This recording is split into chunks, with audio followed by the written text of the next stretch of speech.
Archon Team League, Week 6, Day 2. Joined here by Noxious once again, and Amaz.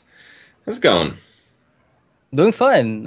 Still happy to get some games today. We're like almost done with week 6, and I think at the end of this week we basically have only 1 week to go. So this will be like the biggest. Those are, I think, the biggest matches for the teams involved. Yeah, yeah. How about you, Amaz? You ready to cast some Nihilum versus Tempo Storm? Yep. I just got wrecked in ladder. I think my opponent played Void Caller, and then he sacrificed it. I was playing Hunter, right? And then Morganis popped out. Oh my god. And then he facelessed it, and then I was like, okay, I'm done. So hopefully that happens in one of these matches. That would be really cool. Yeah, Faceless is back. Let's do it. Yeah, I kind of have some doubts that people are playing too experimental decks. Consistency is a pretty big thing in this term. I think especially. Especially for Nihilum, if you look at the standings, they're pretty far ahead. I think if they just win like one more set, either this week right now against Tempo Storm or perhaps next week, I think that's good enough to guarantee top 2 spots, which already advances you to the live finals, which is basically as good as you can place in terms of the first stage of the tournament, which would be closing up next week.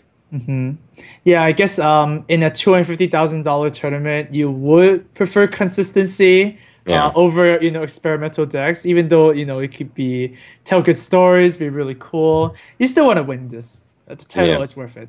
Yeah, Team Celestial though has nothing to lose next week, so hopefully we see some serious stuff. Okay. Yeah. Also, nothing to gain. Right. Yeah. No, they have all the world to gain, Oh, that's true. Actually, they could gain some pride if they like completely smash, their opponent next week. That could happen. Yeah. So how would that happen? The formats. Just if you guys are watching for the first time, how this works is, it's team versus team format. There's 3 players on each team. Each player brings 2 decks, 6 decks total. So it's a best of 11 conquest format, and it's a blind pick, of course. One interesting little rule is the benching rule, which we had a little bit of a disagreement yesterday, but I'll back down. It's your tournament. I'll believe you. Okay. Master Amaz. Wait, so you want me to explain it, or do you want to explain it? Oh, I'm pretty sure I got it, and if I don't, you can just go ahead. Correct him. Yeah. Okay.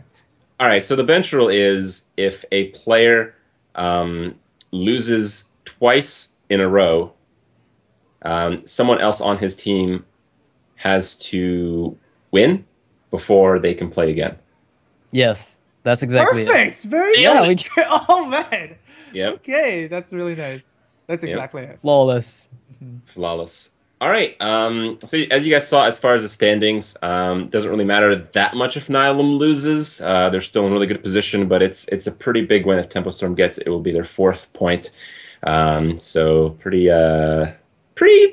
decisive match for Tempo Storm. Like if they lose this, it might be really tough to make it through those top 2 spots next week. We'll get started in the games, but before we do that, let's actually take a look at one of the Tempo Storm member for a player spotlight. We have Gara.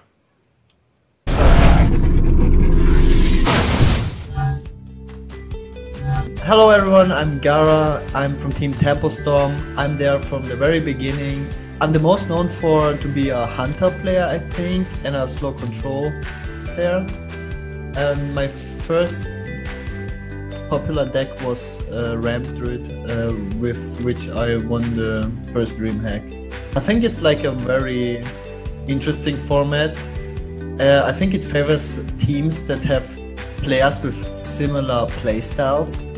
Like for example, if you have like a bunch of rogue players in the same team and you figure out a good rogue play so everyone can play the deck. I have like a different opinion compared to the general opinion. And I think that the general opinion would be that Grim Patron Warrior is the strongest deck. So I have to go with that. Yeah, I hope I can show you some high quality games, and I hope you will enjoy it, and thanks for sticking around and following me, I guess.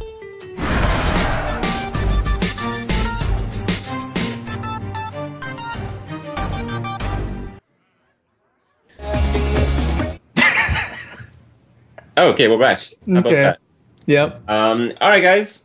So Nihilum versus Tempo Storm. Let's see the decks that are in here. Typically, week to week, a lot of these teams bring the same decks. A lot of these teams bring the same decks on the same players, just to keep that same level of consistency, which has worked for 7 out of the 8 teams. A lot of the teams are very close together in terms of their standings. A lot of the play has been extremely competitive. Of course, Nihilum is the one team that's kind of just a little bit ahead of the rest. By the way, we didn't mention it, but I think Life Coach is out for the day. He's on a flight, and I think Lothar is going to be subbing in, right? Unless I'm mistaken. Yeah, that's right. Life Coach is just currently on the plane as we speak, so obviously they need to play. And there you go. Lothar's going to be the captain for the day, and he is going to be bringing Paladin and Warlock. How do you think this is going to affect Nihilum as a whole, or if at all? It's actually a little bit interesting because I wasn't under the impression that Life Coach was their Grim Patron player. And I think Lothar is actually a pretty good Grim Patron player as well. So I'm surprised to see RDU kind of take the war. Maybe RDU is like, you know, guys, I'm done playing the garbage decks and having to finish for you guys every week with, like, you know, Paladin and all that other stuff. So maybe it's RDU's time to shine. Actually, I thought out of their whole team in the prior weeks, RDU kind of had the toughest role, and he really made it work, which was the most impressive thing when you're given these garbage decks. Okay, not garbage, but less than ideal. Less than ideal decks. The sixth deck, right? Like the last one, nobody really wants to be playing. Every single week, it seemed like he got that 6th deck, and every single week he was up last. But I mean, every single week, I think in the first 2 or 3 weeks, I think he was the one who closed out the win for. Yeah, first three. He was just like, we're just gonna bring you last, and RD is just gonna sweat it out. They have to, like, you know, get their youngest member to do it, which is good on them, I guess. RD can take the heat. And first match is gonna be Taish's Druid versus Hype's Warrior, and Hype has been bringing a lot of Control Warrior instead of the Patron. Right. It's been like last 3 weeks, I think, that he brought the Control instead. So if that's the case, then Nihilum definitely has the edge in their first game here. Yeah, I'm pretty interested to see like how different maybe his Control Warrior is, because it's one of those decks that right now doesn't, you know how it used to be super standard. There's a lot of tweaks that can be made to the deck because the metagame is so volatile sometimes. Okay. So I kind of like Hype just building it. I think he was the first one to bring it in the team league. So Trump follows suit. Oh, Trump did it. Yeah, he did last week. I think you told me you didn't see the matches, so that's probably why you didn't notice it. But like, I think very few players did, and it's a pretty solid deck all around. So kind of happy to see it come back. Yeah. Also, Tempo Storm is coming back from what is tied for the most crushing victory in the tournament so far. Last week, Tempo Storm took Team Liquid to the dumpster, man. 6. Yeah. That's vicious. Yeah, well, it happened yesterday again, right? Yeah, but that Team Celestial was involved, so. Okay. Wow! Whoa! I have not. All right. That was a pretty fired though. But Crib, the Triad is coming for you. How do we even follow a comment with that? Yeah, don't set me. All right. Well, we have Tyson Druid, which is I like to see Druid play. It's pretty interesting. Often it is fairly mechanical, like you kind of know what to expect in terms of plays. But I feel from casting Thijs over so many months and him playing Druid in almost every tournament I've ever cast, he's really one of the players that produces like plays that seem weird but work in the end. So I think that's really the mark of a very, very good Druid player.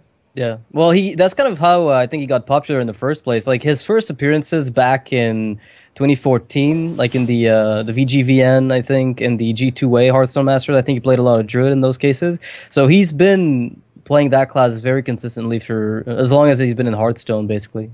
It's also been a really consistent class. Like, not really much has changed. Like, yeah, instead of a Yeti, you play a Shredder. And Yes. Sometimes instead of like Drew of the Claw, you might play a Sludge Belcher based on the meta. Sometimes, you know, that those kinds of shifts. Maybe a Spectral Knight. We haven't seen one of those in a while.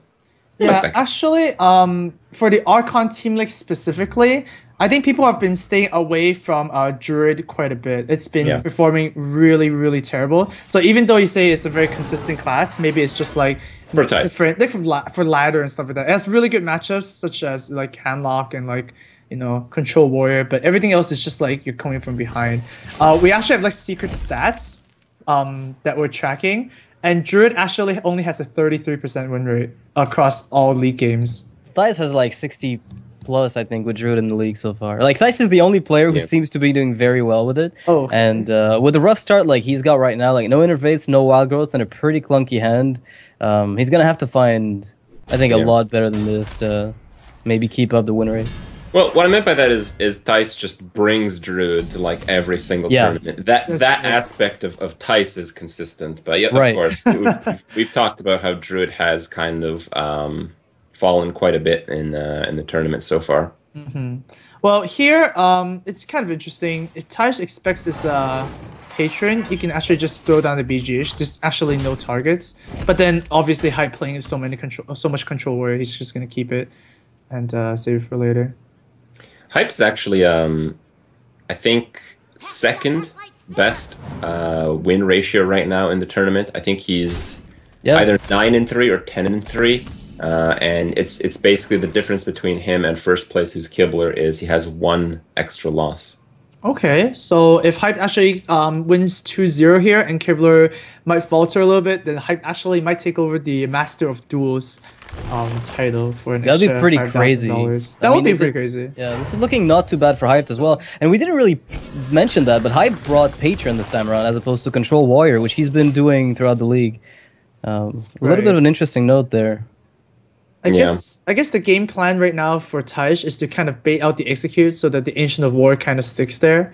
But Hype does have 2 right now. Although, well, he just drew a weapon, so that's going to be helpful.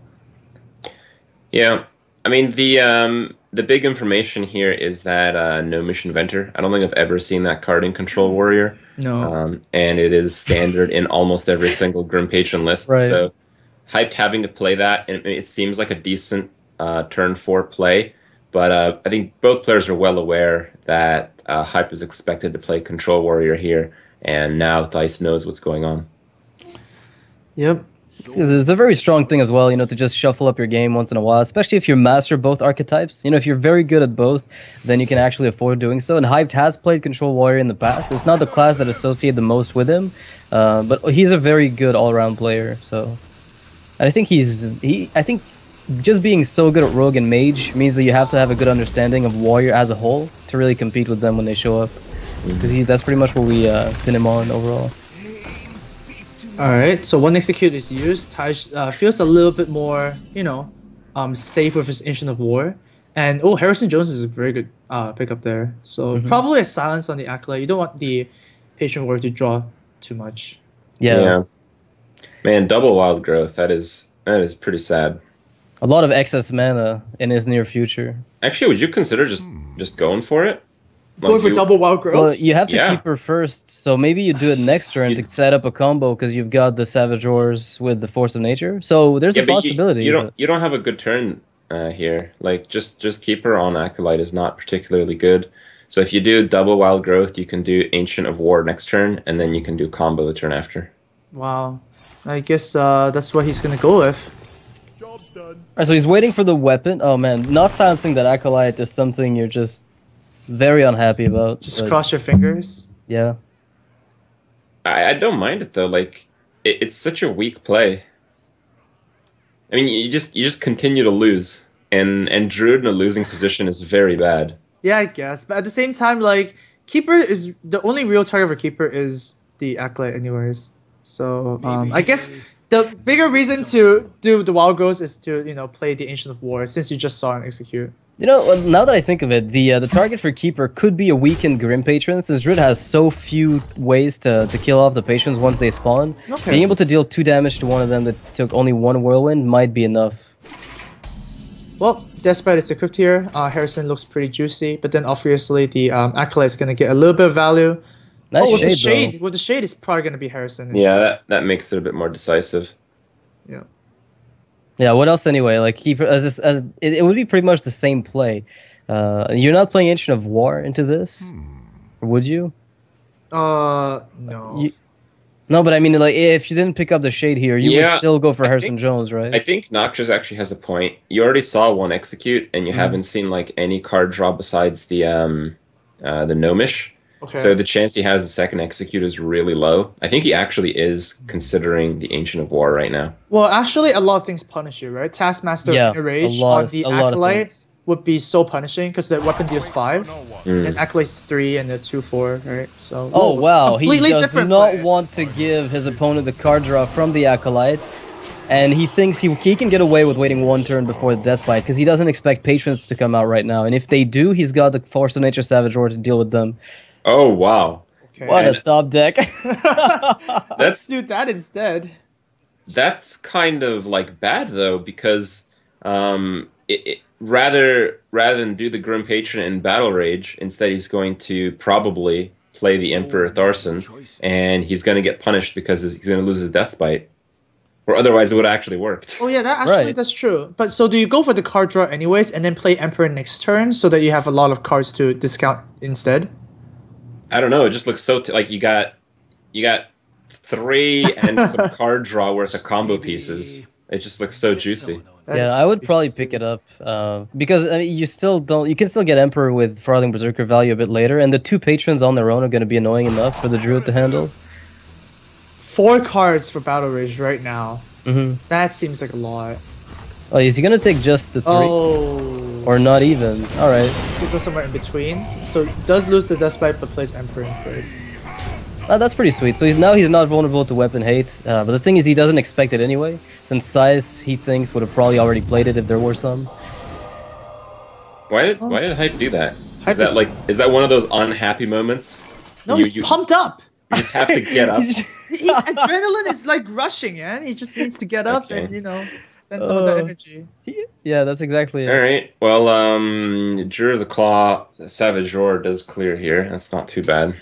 Oh, I would just use Force here, to be honest. Because Druid of the Claw can actually like kill a patron and still leave a 4/1 body behind. No, it looks like he's gonna play Druid of the Claw and Taunt actually. Oh. Yeah, because the Shade trades for Emperor, and you can always tank that 2/3 with the Druid of the Claw.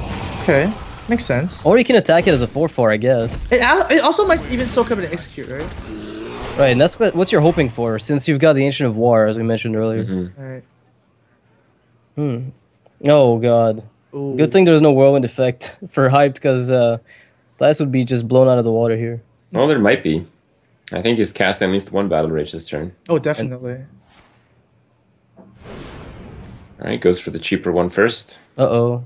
Not quite there, but... Here's some Whirlwind effects for you. Do you go for the second Battle Rage now, or is that not worth it? I guess you could. Are you really developing anything this turn? Probably not, right? You probably actually just killed the Druid of the Claw with a Cruel Task. Oh, maybe not anymore. Oh god. Wow. That's a lot of Whirlwind effects. And to be honest, Tesh is only at 17 health. So he's pretty much dead. If nothing happens. Yeah, the Execute's gonna stay in Hyde's hands for now, I think. Unless he wants to go for the Whirlwind Execute right now to set up a cleaner board next turn, but that's a little bit of an overzealous play.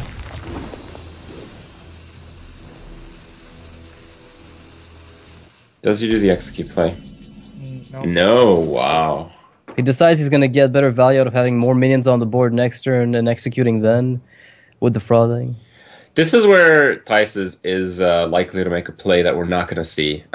This is often where Thais just makes like a hyper-aggressive, super risky play. Okay, and what would that be? The all-in... There's no way he does that, though. Yeah. Angriff? Angriff? Uproot? Yeah. It's happening. Oh, man. Let it happen. That's all I'm hoping for. Like a big 10-5. I guess the best move, if we can look at both hands, is just to force a nature clear. The more minions you put down, the worse it becomes. But even then, it's probably not gonna save Taish because like Hype has like 9 mana and then 2 whirlwind effects. Yeah, things are looking really bad for Tice here. Yeah, this is pretty much like Hype doesn't have the dream hand, but it's pretty close to that. What this is the dream hand. I mean, come on. Yeah, come on. it's missing an inner rage, but yeah. Oh wow, missing. No. This is good enough. I mean, come on. Yeah. No, Yeah, it's probably lethal right now. It has to be lethal here. It has to be lethal. I don't think you even need to pay the patron. You can just play like double whirlwind effects with the problem. But well, I guess at this point you can do anything you want. Yeah, that's the thing. I wondered, and I asked this question to someone else, and I'd have to test, but like, how worse is Patron when you cut Emperor Thorson? Like, how many losses do you get just because Emperor is not in the deck? That's been one of my questions for a while now about the deck, because it looks like it's getting powered by that card more so than you'd expect it to be. Yeah, it's actually pretty important, right? All these spells are very low cost. You know, you got Battle Rage, Execute, Whirlwinds, right? I wonder if it'll be different if Emperor cannot reduce cards down to 0. Well, the thing is, like, with these type of combo decks that work off of so many little things at the same time, because they've reached such a refined stage, I think for it to not be played anymore takes, like, a considerable nerf. Because if you guys remember, like, Miracle Rogue, like, they nerfed Leroy, so you couldn't do much damage anymore. Yeah. And then people still played Miracle Rogue. It took, like, the extra mana cost on Auctioneer and everyone playing Mech Mage for Miracle Rogue to die, right? Yeah, took a lot of nerfs. That's and Lobber as well. Like between Bomb Lobber for a while, people were like, okay, so Bomb Lobber, we have Lotheb, and now the Gadget Sand's getting nerfed on top of Leroy. This is just kind of a mix of really terrible nerfs to the overall archetype. I remember the Auctioneer Conceal, like the 6-man Auctioneer Conceal getting Bomb Lobbered. Yeah, it felt horrible, so the deck eventually just died off immediately. It feels horrible just thinking about it. All right, well, back to the tournament here. Hype hits up the first point. It's looking pretty good for Master of the Duels, I suppose. Yeah. Yeah. Looking pretty good. Now, coming off of a loss, I don't think it matters too much. Actually, I think it's maybe a bit surprising to open up with the Druid, it being maybe one of the weaker classes overall, as we talked about. Well, how many good matchups does it have? Sorry, go ahead. Yeah, actually, in the past, players have been queuing their less consistent decks first, just to get a win first. So, like, especially Valley Town, right? They always get Kibler to play Shaman first. So maybe Taish was expecting that they just want to go with a weaker class overall first. But, you know, patron win is a patron win, you know? Just get it over with. Yeah, I could see that. So one of the things too with the like queuing up with your early classes that are bad is if you like, you can basically smash your head against the wall until you get a win. And worst case scenario, a bench this early might not matter as much because you can still navigate kind of the matchups with your other classes. So maybe that's the reason they tend to queue those. That's kind of an assumption I'm making. Well, in the dream situation, you kind of want the your worst classes to just take a win immediately, like sneak a win, and then have more chances for your consistent classes, right? Like Patron Warrior, sure, you're gonna kill yourself sometimes with bad draws, but like with the number of games that you're gonna play, it's gonna get a win sometime. So yeah, it's a valid point that you wanna queue with your weaker classes first because you have to win with everything anyways. I'm kind of curious to see stats on like the opening deck because just going off like a feeling, it seems like Patron Warriors opened up a lot of tournaments so far. Yeah, a lot. We have a lot of Freeze Mage versus Patron Warrior opening, and I guess the other side of the argument is that you want momentum, right? You just want to win first and then demoralize your opponent, make them play around the bench rule, and win that way. But Taish is gonna actually go again. And once again, if he loses, then he's going to be benched until someone else wins a game from his team. He can't be able to play. And he's going to match up against Eloise's Warlock. Yeah, it's a pretty good matchup. I mean, if you're playing Mage, I think any Warlock is fine. Is there even a Warlock matchup you don't like? Is Freeze Mage? If we're assuming he's playing Freeze. Not even Freeze Mage, right? I mean, Temple Mage is good against Handlock. Temple Mage is good against Zoo. I mean, it's all just fine. Is Temple Mage good against Handlock? Temple Mage is great against Handlock. You get 2 fireballs. Like, you have so much burst that their Molten Giant is effectively useless, right? That's true, but I feel like some of like you know, there's tempo mage, like pure tempo mage, and there's like all these variants that aren't exactly tempo mage, but they have like 26 out of the 30 cards. They call them like flood mage or like this and that, and those are like really bad against handlock. I remember actually Reyna talking about that. So I'm kind of curious to see what the small distinction is. Ooh, we see. Okay, this is freeze mage, right? Yep. There is still a little chance that it could be tempo mage, right? Arcane it's not. Well, it could be that. Could be like grinder variant. mage. Tiddler tempo with Frost Nova and Pyroblast. Remember that? It could be grinder or it could be control mage, right? But it's just very unlikely at this stage. I think freeze mage has been one of the staple decks for this tournament. Yeah, and from Thijs as well. I mean, it's a deck that he's played very often. RDU and him, I think, are very frequently playing Freeze Mage. One of the things is we've seen Control Mage kind of crop up in the metagame. Not so much in tournaments, though. And I haven't seen anybody bring it just yet. Like, we saw Neria bringing a really weird variant of Echo last week, I think, that just didn't work out at all. Yeah, he kind of misplayed a little bit there. He was... Yeah, he could have won. I'm pretty sure he could have won with that greedy Echo play. Definitely very cool, though. Very, very cool. Yeah, definitely. So I'm hoping we see some Control Mage, maybe Echo. But they tend to target something very specific, like Warrior, as opposed to trying to run into a wide array of the metagame. Wow. Over at Eloisa is Super Zoo. Super Zoo meaning that's Argent's Squire. Yeah, it's a pretty good hand for this type Flame of deck. Imp. It's actually really good because, like, once again, like, the Zoo decks right now run Void Caller and Mal'Ganis, Dr. Boom, and stuff like that. So actually gives up a lot of early aggression. And with this play, you're actually putting 4 power on the board turn 1. Sometimes we don't see that in Zoo anymore, right? We see like Haunted Creeper, Nerubian Egg. They actually don't put pressure on the Freeze Mage at all. So, good deck choice. I feel like Dr. Boom is actually an extremely powerful card against Freeze Mage. Yeah, it's insane against them. The thing is, it's so weird because you want to play it on curve, and that's amazing, but sometimes you just want to keep it for later when you've popped the block. Assuming you've got enough power on the board, of course. I don't know. You wait, but you just get the mage at like a few life points, and you exactly. Doomsayer to come down and. Yeah, that's true. That happens more times than people like to believe, actually. Yeah, that's true. Well, here, 2 choices really: the 2 1-drops or the single 2-drop. I think I actually like the 2 1-drops a bit better because they put more power on the board. Yeah, it's also that. Just having a lot of 1 health creatures at the same time makes it so the mage is not likely to ping him down. I mean, he's going to play Acolyte anyway, but if Thijs didn't have the Acolyte, he probably would have gone for a ping on the Flame Imp. What a great draw here for Eloise. Oh, the Silence we're definitely going to be keeping. For Doomsayer. For Doomsayer or like a freeze, right? That would be like much more important. Oh, and that is a pretty damn good draw. Yeah. What do you mean, getting Mal'Ganis for free is good? Usually, yeah. Turns out it is. Turns out it is. Still, I think this match is heavily like Freeze Mage favored, even though things are going really well for the Warlock already. Yeah, it's very lopsided for the Freeze Mage, which is why it's kind of nice to see the Warlock for once has really good momentum at this point. Usually at this point, they've already lost a few minions to Frostbolts and maybe even an Acolyte or Mad Scientist. But she's still on the board and not even getting contested for the time being. Right. Well, I think Frostbolt ping here is a reasonable play. Because if you don't do that, you have to play card draw, and card draw is really weak right now. I like that too, because you just want to stop the bleeding as much as you can.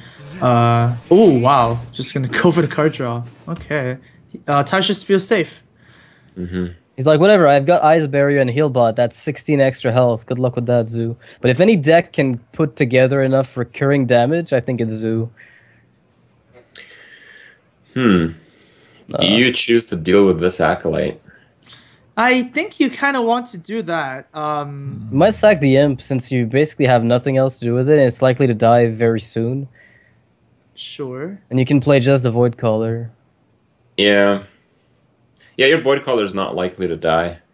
And if you do get like Frost Nova Doomsayer, you can just drop the Void Walker and get a freebie Mal'Ganis. So many possibilities. Yeah, and even actually you could even owl the Doomsayer and do that. Then that way when she like inevitably gets blizzarded, then at least Mal'Ganis is gonna pop out eventually. It's not too bad. I think Eloise can navigate this somewhat, but I think getting through the ice barrier and the heal bot is going to prove to be a bit more difficult than it looks. Alright, so she does go with this play at the end. You know, people tend to overthink and like make weird choices in tournaments because the pressure is really. I know all about that. Yeah. Yeah. The one tournament I played in. Everybody has some notion of this who's ever played in tournament. That's absolutely right. Yeah. Let's see.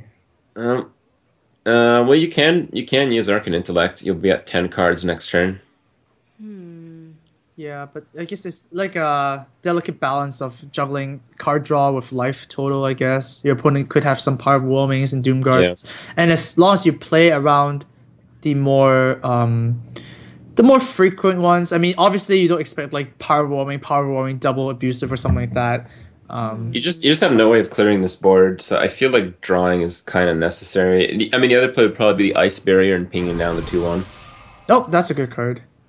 Oh, Cone of Cold as well. Wow, this is a really nice card. Actually, Thijs is one of the few players that does play Cone of Cold almost every time. I've seen him play a lot of it. I think he's the only player that I've seen play Cone of Cold consistently in Freeze Mage.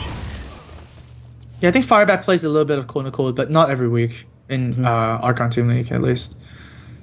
Oh, that's not bad. So this is probably going to have to be the Voidwalker just because Mal'Ganis is such an important card for you to get out as fast as you can. Yeah. It curves nicely with Defensive Argus for survivability purposes. Yeah, I like it on the Divine Shield and on the Void Caller. I mean, you want the Void Caller to die, but you don't really want the Void Caller to die right away. So, just put in a little bit of extra health. Maybe he'll survive a Flame Strike and push for a bit more damage. It's pretty nice. And this is the moment where the mage can turn the tide, I think. Oh man, Mad Scientist would be Jin draw there. Mad Scientist basically costs even less than a secret, so drawing the ice block is actually unplayable. Yeah, it's unplayable, but now you have ice block, which is pretty nice. You would be dead to Power Overwhelming Doomguard right now, actually, if that had been there. Actually, just the Power Overwhelming would have done it, right? Because you can have the silence. Oh right, well 3, 4, 5. Well, no, it would have been a bit short, I think. Oh, you have abusive. Double! Ow! Wow. That's pretty decent. Yeah, you go for it. You go for a little bit of extra damage. You have to silence off your Void Caller though, so that's kind of awkward. No, you can hit the Argus. Yeah, I could, but that's the only battle card I do too. I would just play Haunted Creeper here. Haunted Creeper abusive. Yeah. Too late for that. Actually, you know what? Maybe just play nothing, right? You want double owls in case you draw Overwhelming and just push through. That makes sense. So a defensive owl, well, an offensive owl rather, as opposed to destroying something like a Doomsayer. Very awkward for Taish here. You've got to play. So wait, if you have to play your secrets eventually. So do you try to play maybe your barrier now, or are you gonna go for like turn 8 barrier Hailbot in the same turn? Well, you have the option to Frostbolt, ping, and play a secret. That seems to be a reasonable line of play. I don't know if you want to waste the Frost Nova yet, because you don't have the Doomsayer. Yeah, if you Frost Nova now, you're just really Flame Strike. Wait, let's look at this. He's got double Frostbolt, double Ice Lance. That is pretty much a lot of damage, yeah. Lethal on the Warlock if Alex gets played offensively. He'd have to get there, of course. Wow, very aggressive here. He has to play an Ice Lance after this Arcane Art. Yeah, he's forced to. Well, there's the other block. Oh, never mind. He's not going to go for the offensive Alex. Man, this is looking so dangerous. So is this block popped? Well, this is not a block. It's an Ice Barrier. Is it? Oh yeah, you're right. There's sorry about that. Ice block in hand. I probably misled you triple there. Ice block Freeze Mage, the nightmare. We can make a movie out of that. This is hell. All right. So what does he have? He has 6 on board, and he has the potential to push for 4 more damage. But I mean, on your first attack, you'd realize it's not really worth pushing for. Yep. He can push for 3 more than that. Actually, he can get him to 5. Yeah, get him like almost to lethal, and Dice will only have a heal blood defensively, and he's gonna have to go with Frost Nova in conjunction if he wants to. The thing is, you could just Nova then Alex yourself, but then look at the amount of damage that's going to come out of the Zoo player. I don't know if I like that attack because, like, I kind of like playing the Argus here just to make the Void Caller survive a Flame Strike if it happened. Really? I actually want the Void Caller to die. At this point, yeah, I think I do too. Right? You can push 9 damage. Oh, so you can get the Mal'Ganis hit. Yeah, you're right. No, you're absolutely right. My shield for Argon. Oh, but place it over there anyways. Okay. What? Well then. 1 damage missed. Yeah. Right? Yeah. Yeah, upwards Was that to 2, okay, wait. What if it's like a super deep play whereby she's calculating all the combinations of possible ice block, Yeah. leftover health? Probably not. Yeah. Okay. Amaz doesn't believe. Okay. No. Well, this is a pretty nice play. Picking up the second Frost Nova, you can play that Ice Block up and Scientist. Yeah. You're guaranteed to get a second ice barrier. No. You can ping the Haunted Creeper Frost Nova, and he can't play anything. Yeah, that's actually really good. Creep is evil. No, that's actually the play, right? Yeah, you're right. Like, there's no way you're gonna get blown out by a mix of Power Warmings and an Owl. Yeah. You can't Owl. You can't. Oh, yeah, you can't. Oh, Yeah, if the full board is board. filled up, exactly. Now there's a possibility that something gets double power whelmed into after Wait. the Owl. Can we push for a Can we push for an ice block pop here? Not quite, right? The most damage you can do is 3 base from the Void Caller, and amp it up by 6. So no. No, you can't even amp it up by 6. You don't have space. Oh yeah, it's true. Oh yeah, that's true. Okay, well. It's a There's bit another awkward. 4 then. Well, I mean, thankfully for Eloise, there's no Doomsayer, right? I mean, if there is a Doomsayer, I'm pretty sure the ping on the Haunted Creeper would have happened, right? So just to guarantee it. Well, no, yeah, you can still do that next turn. Oh yeah, oh, just repeat. Oh man, this is why it sucks for the zoo against the freeze mage, right? You just feel so helpless. You just can't do anything. It just Yeah, froze it's up. closing the game that's really difficult. I feel like you have to find the double power whelming sometime in the mid game, because that's really what's going to carry you forward. Like, that extra burst is a really big deal. Well, this out effectively dealt 8 damage. Oh man, Emperor Nova? Is that... Oh, Emperor Nova is pretty sick. Yeah. How does she even alright. deal with that? She can't. Emperor's gonna get another turn, right? Right, but Dice doesn't like start winning with that. Like, Well, there's a possibility you Can't can then finish. play Alex offensively, and then combine your Frost Bolts with a potential top decked Fireball. That's Yeah. gonna like give you the win. that's right exactly the away. point. He Yeah. still needs to come up with something in these next few turns. Mhm. Like it's looking like Dice has complete control over this game, but Alright. if he just blanks out in the next 2 turns, he's still gonna lose. Pretty hard to blank up right now because all your spells are either AoE damage or just direct damage. Oh, Yeah. Doomsayer is a pretty big blank. Oh, that's true, yeah. Okay. Well, sad day. End turn. That's the fastest end turn I've ever seen. Uh-oh. Oh my god. There we go. And now, because Eloise couldn't play the Imgang boss, Imgang boss may just come out instead of Mal'Ganis instead, and that would be like just brutal. Alright. So you pop the spider and you flame strike? Wait, No. No? Okay. I- That's what I do. I guess maybe Pop the spider. I would. That way I'm not stuck with 2 1/1s afterwards. I guess it really depends on what Void Caller pops up and if you can play around most of the possibilities. Well, I guess you could always ice lance a Mal'Ganis Yeah. if things go really You can wrong. Ice Lance if it goes really badly. Okay. You could even Frostbolt ice lance and kill it.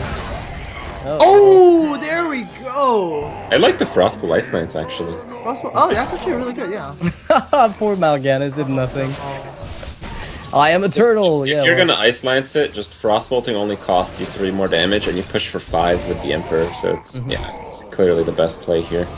Good on Dice here. 7 mana Alex with a 3 mana heal bot. That's 23 health, back to full almost. Oh wow, that is a good one. Apple on your head. Let's do some juggle action. Yeah.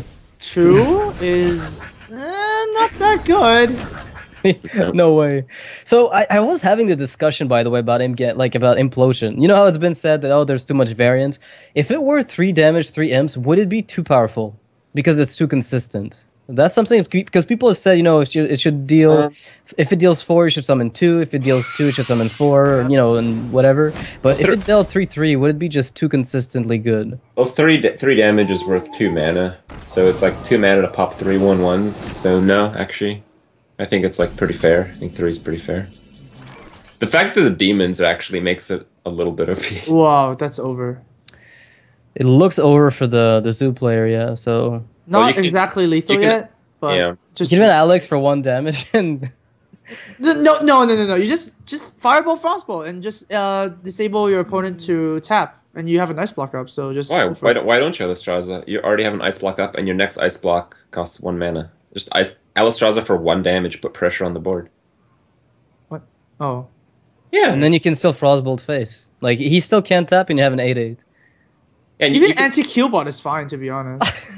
It's so ridiculous. Okay, any line of play here basically can win the game. Right. Like we're debating over how many angels are gonna fit on the pin of a needle. You don't know that expression? No. Really? Okay, so how many angels can fit on the pin of a needle was a famous debate in the medieval era, I think, whereby people started arguing about that stupid question for theological purposes. It's like saying you're debating about useless stuff. Great. That sums it up quite well, actually. Yeah. pretty much. It's saying like there's absolutely no point to the debate. So every line of play is a winning play for Thais at this rate, I think. Okay. Yeah, I mean, Eloise has to be running, I guess. What would be a card that might actually, though very unlikely, be in this deck? Jiraxis. I think a Shredder. She can get a Shredder, Power Overwhelmment, and pull Vitality Totem. There you go. Jiraxis would not even save her. Yeah, actually, that's true. Okay. Yep, that's it. Kazan Mystic wouldn't even do it either at this point. Oh, alright, well, there you go. Ty's just gonna get a win with the Freeze Mage and avoid the bench. Yeah. And even it up for Nihilum. Yeah. Pretty good stuff. That's one of those things, right? Shown its dominance over the aggressive decks yet again. Yeah, it's the reason people play it, I think. It's just as Amaz mentioned yesterday when we were casting, it's got so many so many polarized matchups that it's bound to run into something it wins. Yeah, and it seems like if Eloise actually went with a bit more aggressive play, like early on, instead of the Haunted Creeper, the damage would have ramped up quite considerably, and Touch would have been forced to make like different decisions, maybe. Maybe. I mean, I think even with the most aggressive plays, I don't know if she could have pushed for. I think at the lowest point, Thais was at like 8 life, I think, but everything was frozen, completely frozen. Slightly sub 10. Yeah, it's possible if she was able to proc a block, and I think we're mostly going back to turn 2, where she had the option to do a double 1-drop. Instead, she played a Haunted Creeper. If she played a double 1-drop, she probably would have pushed. She may have pushed that difference. I think you might be right. It's just kind of hard to analyze because the Haunted Creeper provided nice trades with the abusive against the Acolyte. So, I mean, if you had all bad things on the board against Acolyte, but the point is, maybe you'd drawn more cards. Maybe the Acolyte would have got a kill, so maybe it wouldn't have done more damage. Hearthstone's complicated. No. The Acolyte doesn't have taunt, so you have to go for face. Yeah. Right? So you're missing face exactly. damage. Playing the Haunted Creeper with the value trait actually missed damage, so... There's something to be said, though, about playing very aggressively against Freeze Mage when you're Zoo, because it's almost... Like, you have to almost go all in as soon as you can, given that you can't fight a long game. You're guaranteed to lose that one. So, you've got a point, Maz. I think going more aggression might have been better. Well, back to the matchups here. What do you think is going to come up next here? Druid! Let's do it again. Because he avoided the bench, so you could just re-queue it if he wants to. And if he runs to the Mage from Hyped, that could be a good matchup. Although the rest isn't looking exactly amazing, so... Yeah, it could really be anything right now. I think that Druid is going to be a big problem for Thais. I think the only prediction you might have is it's not that likely that Eloise will play. I mean, she's playing Paladin and Zoo Warlock. That's probably like 2 aggressive decks. And, I mean, if bad things happen, she will be benched. And how many aggressive decks do you still have in the lineup? Like, Hype is probably playing Freeze Mage. Gara's probably playing like slow decks. Oh wow. Well, turns out RD is going to be queuing up a good I gotta matchup. go, guys. I'm being. Well, you know, actually, you know what? That was very good analysis, Crip, because this is a bad matchup for the Warlock, right? RD running Hunter instead, so if they had you for an analyst, man, they wouldn't be in this situation, Chris. That's right. So it just feels like if Eloise gets benched, they have very few options to play an aggressive deck, and that gives Nihilum a big advantage.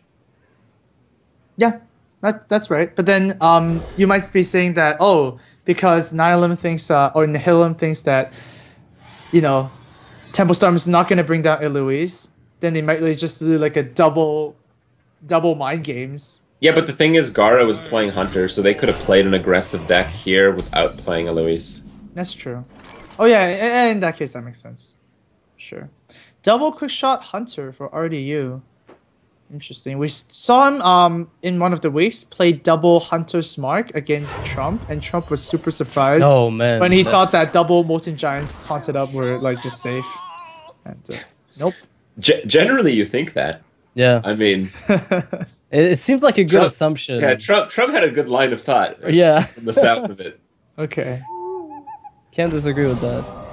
Now the question is whether or not RDU is running any type of a slower deck. Oh, that's a good pickup against Zoo. Oh, Hunter against Zoo is just so good for the Hunter. I mean, just endless answers. It's already pretty good, but if you're running like double Unleash and like one explosive, it's almost like a sure thing. Well, in-game boss is a good pickup. Mm-hmm. You can do the juggler Void Walker though. I mean that's about as good, really. That's okay. You get punished by exactly what RD is holding, Unleash the Hounds, but even the Void Walker soaks up quite a bit. The Void Walker would soak up all the doggies. Yeah, that's true. Well, yeah, I guess there's an Iron Beak with it, pretty much. Yeah. I don't know. I just love playing in-game boss on 3. It's just like default. It's hard not to do. It's kind of like the Dr. Boom scenario. Like if it lights up on 3, yeah, you can have just play it. It's but so good. It is really good, but you don't really protect your board at all. Like your owl dies to the haunted creeper. I mean, that's the only thing you have on the board now. Yeah, that's not really good either. For Eloise, the bow is such a problem because that's the problem with Zoo. Is I think like between the quick shots that were added to the Hunter's arsenal recently, recently that's kind of relative, but with the addition of quick shot, it's giving Hunters a dark bomb, and we already know how strong dark bomb is against aggressive decks, and Zeus suffered from that a while back when it got given to handlocks. So it's kind of the same scenario here. Well, apparently dark bomb is not good enough, so you have to put something extra. Yeah, I was gonna say like it's not exactly as awful as dark bomb. Yeah. Yeah. Need a little bit more card draw. Oh man, if you had the juggler, called it. There we go. Trip would have exposed the entire board to doggies because it's worth it. Yeah. Well, I guess it's worth it, right? It doesn't really. It's good. You better still protected your board with the Void Walker a little bit. And it does hit, which is the bow is gonna punish the trade. Very, very much. Wait, that Doomguard actually has no answers. Not yet, actually, yeah. That's a big problem, because RDU just use the kill command, and there's only so much you can do if you don't have a freezing trap up. And we saw the Mad Scientist get silenced as fast as she could do it. And Doomguard being frozen is not even like the best answer to it, right? It just comes back. Oh wow! RDU goes for he's gonna go for the double quick shot, or no. He wants to stab play the creeper. Yeah, okay. That makes sense. I like this. And before Hunter's Mark, you can see Eloise is not very happy. No. These two cards are pretty good against Hunter. You don't really want to discard them with Doomguard. Yeah, definitely not. Yeah, but I think at 30 life, you can tap on 6. Oh. Yeah. You go turn 4, and then your turn 5 is a little wonky, but your turn 6 is gonna be okay. So you just slam down the Doomguard here? Yeah, I think so. I mean, you can push for damage. Hunter's at 18, you're at 30. You draw 2 cards a turn from now on, and the Hunter is the one who has to try to deal with your board because there's no way he's playing 5 power on his turn 5. Great point. You're right. Yeah. Like it's unlikely he's gonna be able to deal with this. The only time it backfires is when Freezing Trap comes out now, because Doomguard is gonna be on 7 instead of 6. It's when that Hunter's Mark pops up. That's when it backfires. Oh man, explosive is good enough too. To be honest, you might even need to just fake it. Oh, the fakes. I like the Okay. speed. It's like, oh yeah, easy play, easy play. Low freeze trap. Oh, see if it's gonna be rewarded. Yeah. Okay, That's not bad. The question is whether or not she's going to, because I think you can proc with Doomguard. The thing is, don't proc the Doomguard. yeah, that's what I'm Imagine- saying. Like, if imagine she tries. Imagine she was like clairvoyant. You know, it's like explosive trap for sure. And then, you know, drop down the egg and face of the Doomguard. That'd be a would've winning been play. Oh my god, esports. That is insane. You gotta continue your bluff here. You leave the Doomguard Oh, wait, up. you can't bluff here, right?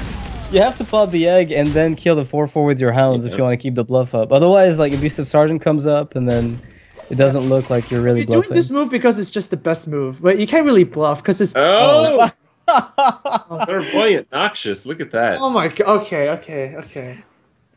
You guys might be right there, I guess. Oh my! What? God. That is insane. I don't even know what's happening anymore. Okay. What is this game? Is it Hearthstone? This makes no sense. So Zoo with an ooze because bad matchups against Hunter and Patron. Get in there and fight. Okay. I guess, but like, why are you playing Zoo if you want to be Patron? I guess because you have to play everything. Yeah. Oh. And now the Doomguard gets a free kill on the Leok. Jeez, that's so good. Yeah. It is good, but like through this whole ordeal, Eloise did 0 damage to the Hunter over 2 turns, while RDU evened up the life totals. So now RDU has the initiative for face hits. Okay. Yeah, but I think Eloise has like, the thing is, like, 2 of her minions die right away, and it's all about how RDU plays this. Because if he tries to get all the minions down Face. to 2 health, Face. What do you mean how he plays this? Easy play. Face. No. so dead within 2 turns. Yeah, you're getting dead in 2 turns. 9 plus 9, right? So you just want to set up for explosive trap and just like quick shot the yeah. That's Doomguard right. after playing Knife Juggler, so you can just cycle. You juggle, quick shot the Doomguard, attack the 4/4 with your 2 hounds, and then hit face with hero power. Yeah. The thing is, it's like it's so weak because Face. your face damage is so low. You can't race, Crip. You die in 2 turns. Face. So here, guys, we've got a classic case of Hunter. Yes. Kill me! Oh my god! Oh no, freezing trap This is could have been useless. so good. Oh, bad, freezing yeah. trap is just... Well, no. The explosive triggers first. So. No. You can just hit a minion. Oh right. Yeah, you attack that 1/1 hound. Yeah, you wouldn't go face. Now it's all about killing that 2/1.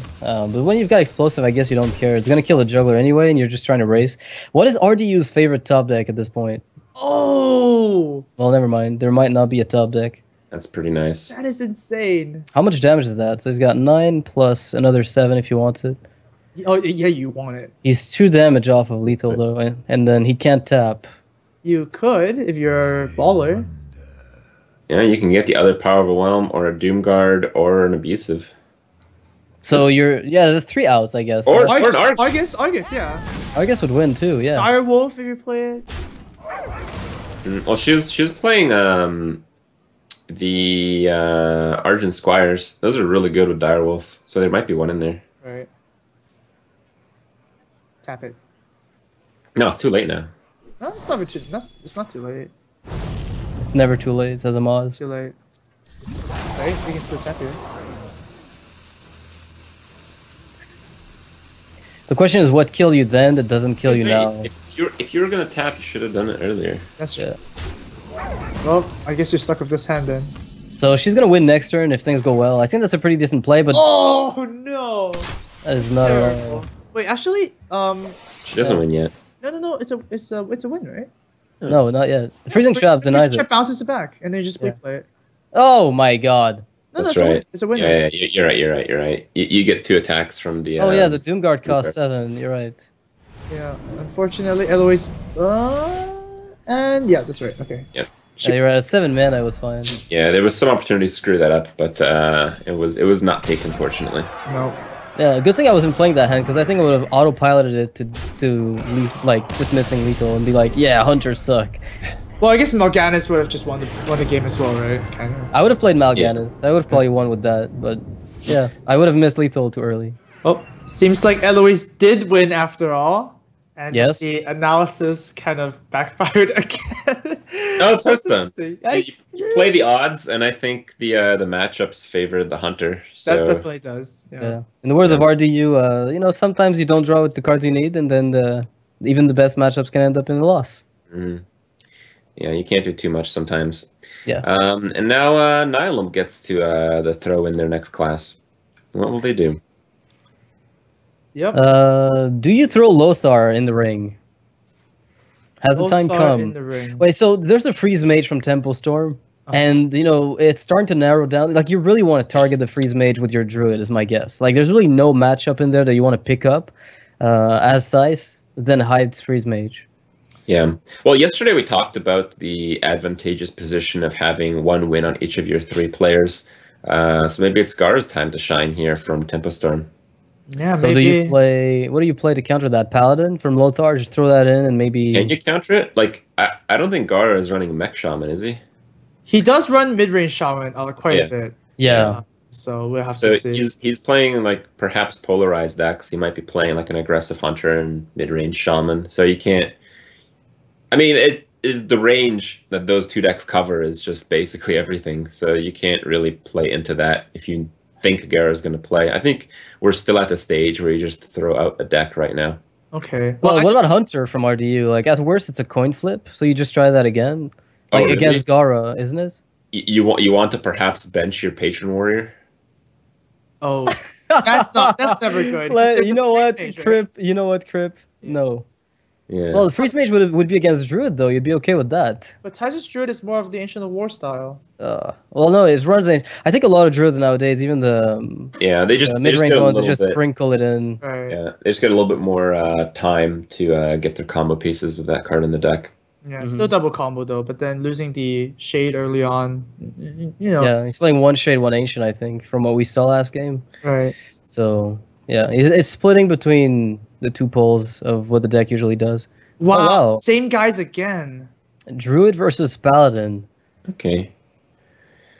Now, I don't actually know how this works with the aggressive Paladin, but we were saying how the control Paladins have been doing better in the tournament. If it is a control Paladin, the chance of the Paladin winning is fairly low, I feel, just because it applies no pressure and the Druid just draws just like the Super Saiyan like 30 damage combo thing, and yeah, bad things happen. That's usually how the Paladin works out, I feel, in the mid-rangey Pally. Really? Yeah. I think mid-range Paladin versus Druid is amazing for Paladin. For the Paladin, I think it's usually a bit better than for the Druid player. Because Druid can't really handle, like, unless you get a swipe exactly when you need it, you can get blown out of the board very quickly. And the Shielded Minibot is such a pesky minion. Yeah. But we really don't know what Eloise is playing. It's just that Druids either remove your board or they establish a minion, right? And with Paladin's consistency of dropping something on 2, dropping something on 3, 4, etc., it's really hard to deal with both. I have to guess that Eloise is playing an aggressive Paladin. Aggro Pally is considered one of the better decks in the meta right now. And last week, Eloise is playing Freeze Mage and I think Handlock. So if they're going to make her switch, I think they're going to make her switch to a deck that has been putting up decent results lately. It's pretty difficult actually to play aggro Paladin, in my opinion.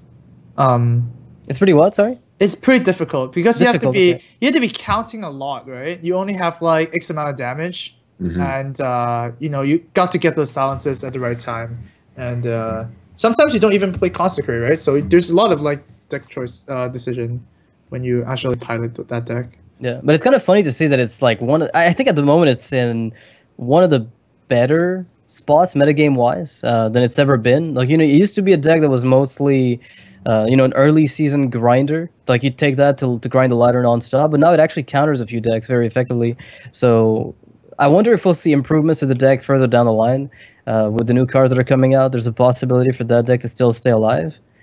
More aggro cards? Not more aggro cards, maybe like refinements on the existing Ebola did. God, please no. Oh god. Okay. All right, well, the match is being kicked off here. Looks like he does a pretty aggressive Paladin deck. Yep. That's still a good matchup for the Pally. Like, it's in the 65, 45, I think it's 65, a better 45. matchup for the Pally. I think I don't know. I feel like the slow Paladin decks, and I think mid-range Paladin is a slow deck. Yep, kind of. I think you just give the Druid just a lot of time, even though a lot of things trade favorably. Giving the Druid time basically leads to a loss so frequently, and I think the aggressive Paladin just takes the time back. Oh man, Shredder Opener. Shredder Opener to Hero Power is pretty sweet against this board. This is one of the few decks against which this works, just because there's so little like contest the Shredder at this point. Like, he can't just negate it. There's no way for Eloise to deal with this at all.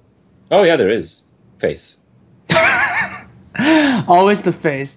As long as Eloise draws an answer for the Ancient of War that's going to come up, I think it's fine. Equality. The thing is, does every one of those decks run double equality? No, actually, because you've got like against aggro. Well, sometimes you play it. I think it's sometimes they run one. I think, but I think double equality is really rare. Yeah, you don't want to draw them. And yeah, if you just draw double equality, you instantly lose. So. Well, I think you usually play a single one no matter what, and the second copy is added against control.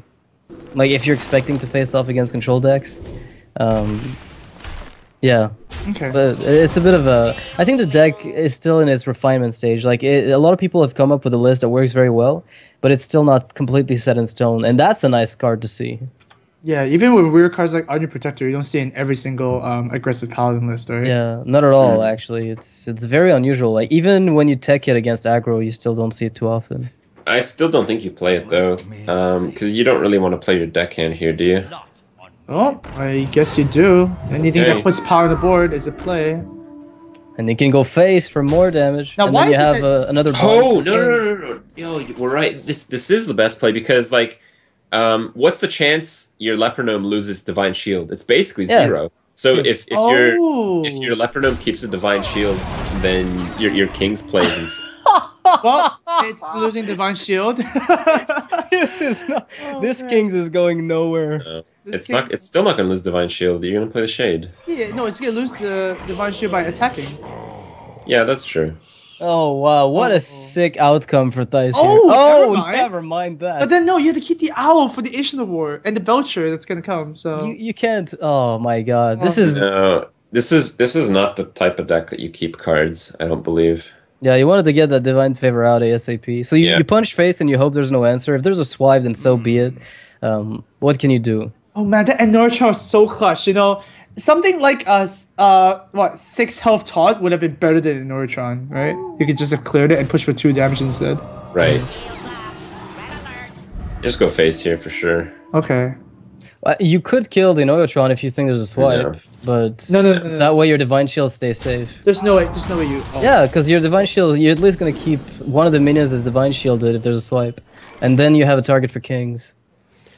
That's a pretty good card as well. That's a really badly timed card, though, because I think you have to play that this turn, and then you get Kings the following turn. Oh, but then you get Belcher afterwards, right? So it doesn't matter. I think you need to just deal with the board ASAP, and Keeper is the way to do it. Okay. Well, yeah, Keeper on the Lepronome seems to be the best course of action then. Unless you think you're gonna get swipes later, but not really. Yeah, yeah. That is unfortunately not very consistent. So I mean, the Paladin really didn't accomplish much. I mean, not yet. It's only done. Yeah.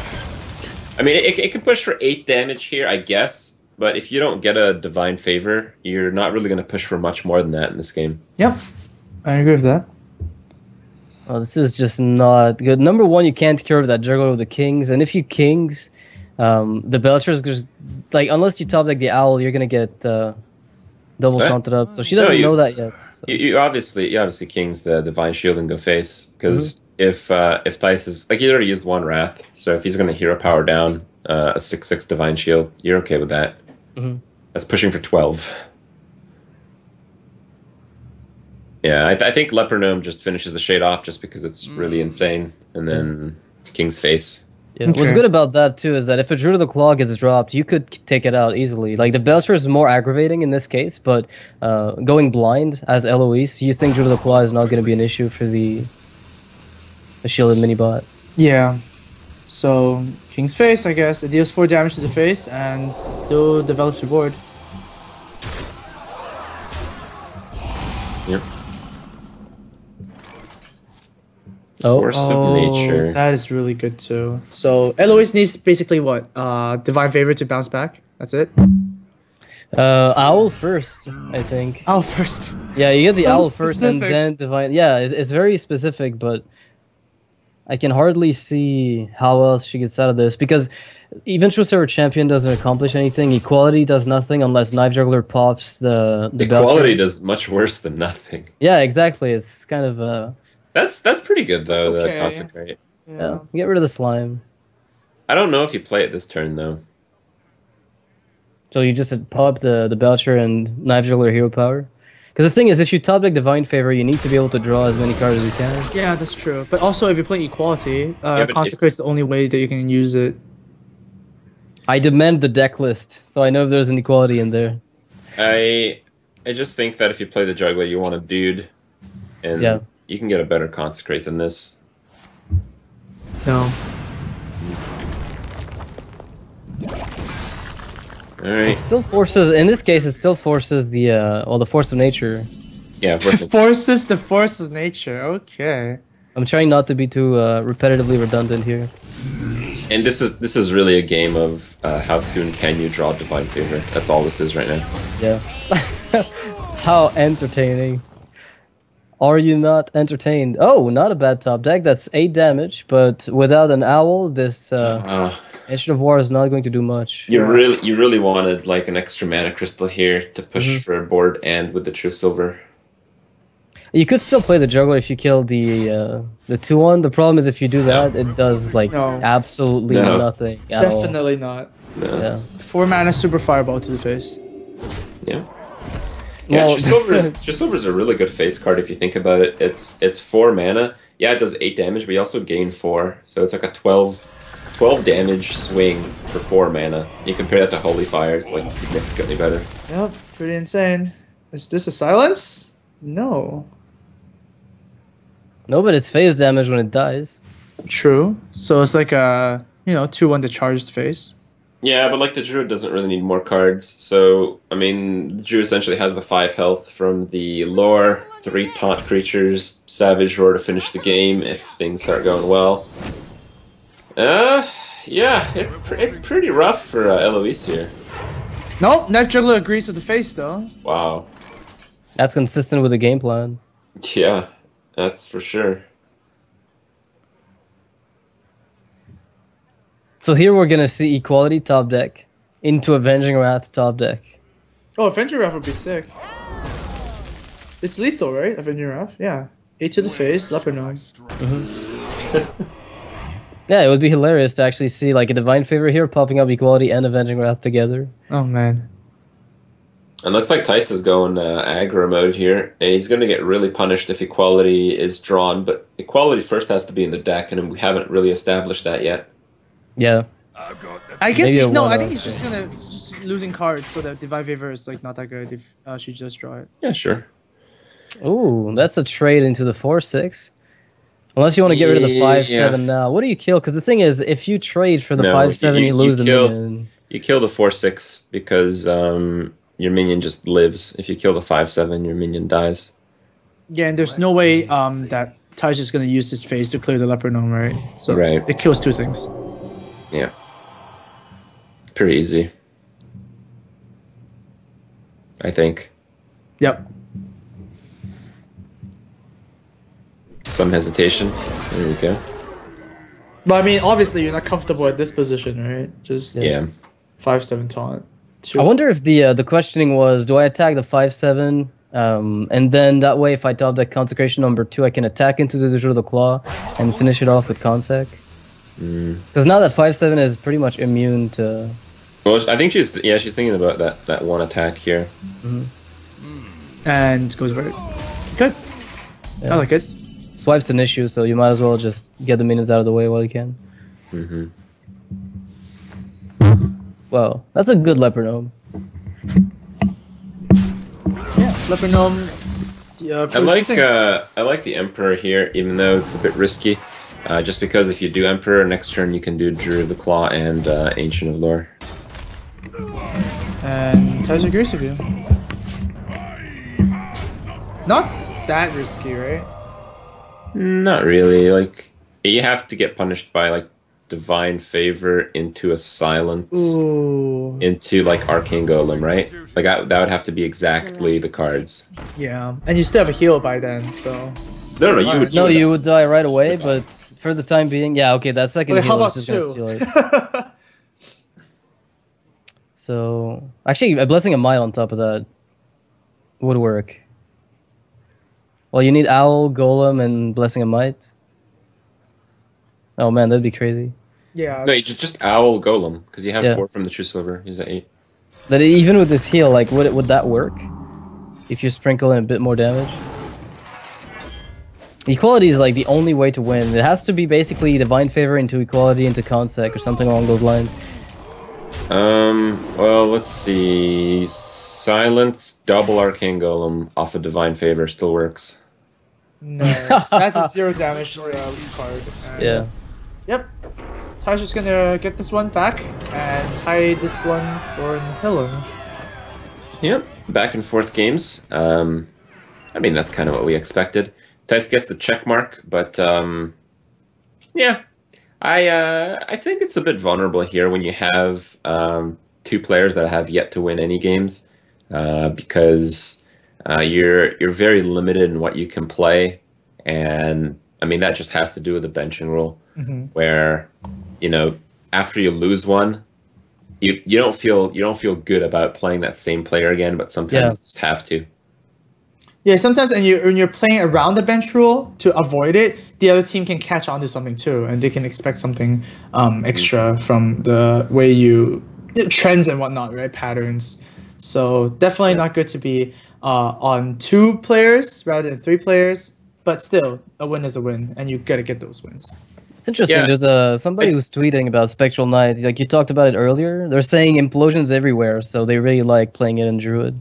Well, Spectral Knight used to be a thing because back when it was played, people were still playing very spell-heavy rogue decks, and they were very popular. So the Innervate Spectral Knight turn 1 would be the instant concede against the rogues. Let me sap this. Oh wait. Yeah, so that was a lot of fun. But speaking about the teams here, even though the teams are evened out 2-2, I do prefer the position Tempo Storm is in, just because of the fact that they're not potentially as punished by the bench rule as Nihilum would be. Yeah, makes sense. I mean, if I was Tempo Storm and I was facing Nihilum's, Lothar, and RDU, every time they lose a game, I'm gonna expect them to just switch players, right? Yeah. Because the bench rule is just so punishing. When you have 2 players that haven't won any games, exactly, that bench rule is like maxed out right now. Yeah, but it's pretty good for Thais that he managed to get the Druid out of the way without even having to face the favorable matchup. Like, I think Thais right now in the league, he's at like 5 wins and 4 losses with Druid, or 6-4 or 5-3, something along those lines. But he's got a positive win rate, which is arguably the best that anybody's managed in the league so far. Going back to the fact that we talked about that a bit earlier. So it's kind of impressive to see that even though a lot of people disagree with Druid being picked up, he still manages to get the wins, even in a bad spot like this one against Paladin. Tice also did very well last week. Tice 2-0'd last week, while RDU and Life Coach each dropped 2 games. So, yep. But that's kind of expected. I think RDU kind of has a fairly poor win ratio, but it doesn't really describe the full picture of what's going on. He's always the one stuck with the less than ideal decks, having to close out the last game, and it's much harder to win those than it is to win the first few. Yeah. There was 1 week I think Life Coach took that the off deck, so to speak, and he lost twice with it before he won it, so had a bit of trouble with it too. If you're just looking at the stats alone, it might seem like RDU is like not performing as well. But if you're watching the show, you can see that, oh wow, RDU is actually like Might be sealing the deal for Nihilum every single time. Yeah, I remember in the early first weeks he had. I think the first week was a really rough one for him, and that's when he started talking about how different it was when you're forced to win for your team. You're not winning for yourself. You know, you can handle your own losses, but when it comes to a team format, then he felt a lot of pressure. But you know, the teammates were really supportive. Isn't that the thing though? Like, if you lose your own games, you feel slightly less bad. But if you lose a game and you kind of have to hurt your teammates, that just feels like so much more pressure. So much you just don't want to fail, right? Yeah. Yeah. Damn. That little bit of extra pressure can get to you. Early on in competitive Hearthstone, it was certainly like that. You played in the matches, right? What is this called? Yeah. Fight nights? Yeah, exactly. And, Oh my god. Whoa, that sketch of Lothar is amazing. Holy cow. I am a Photoshop master. Oh man. Yeah. So Lothar once again is subbing for life coach. You know what? They should have taken a picture. Okay, did you guys catch his stream this morning?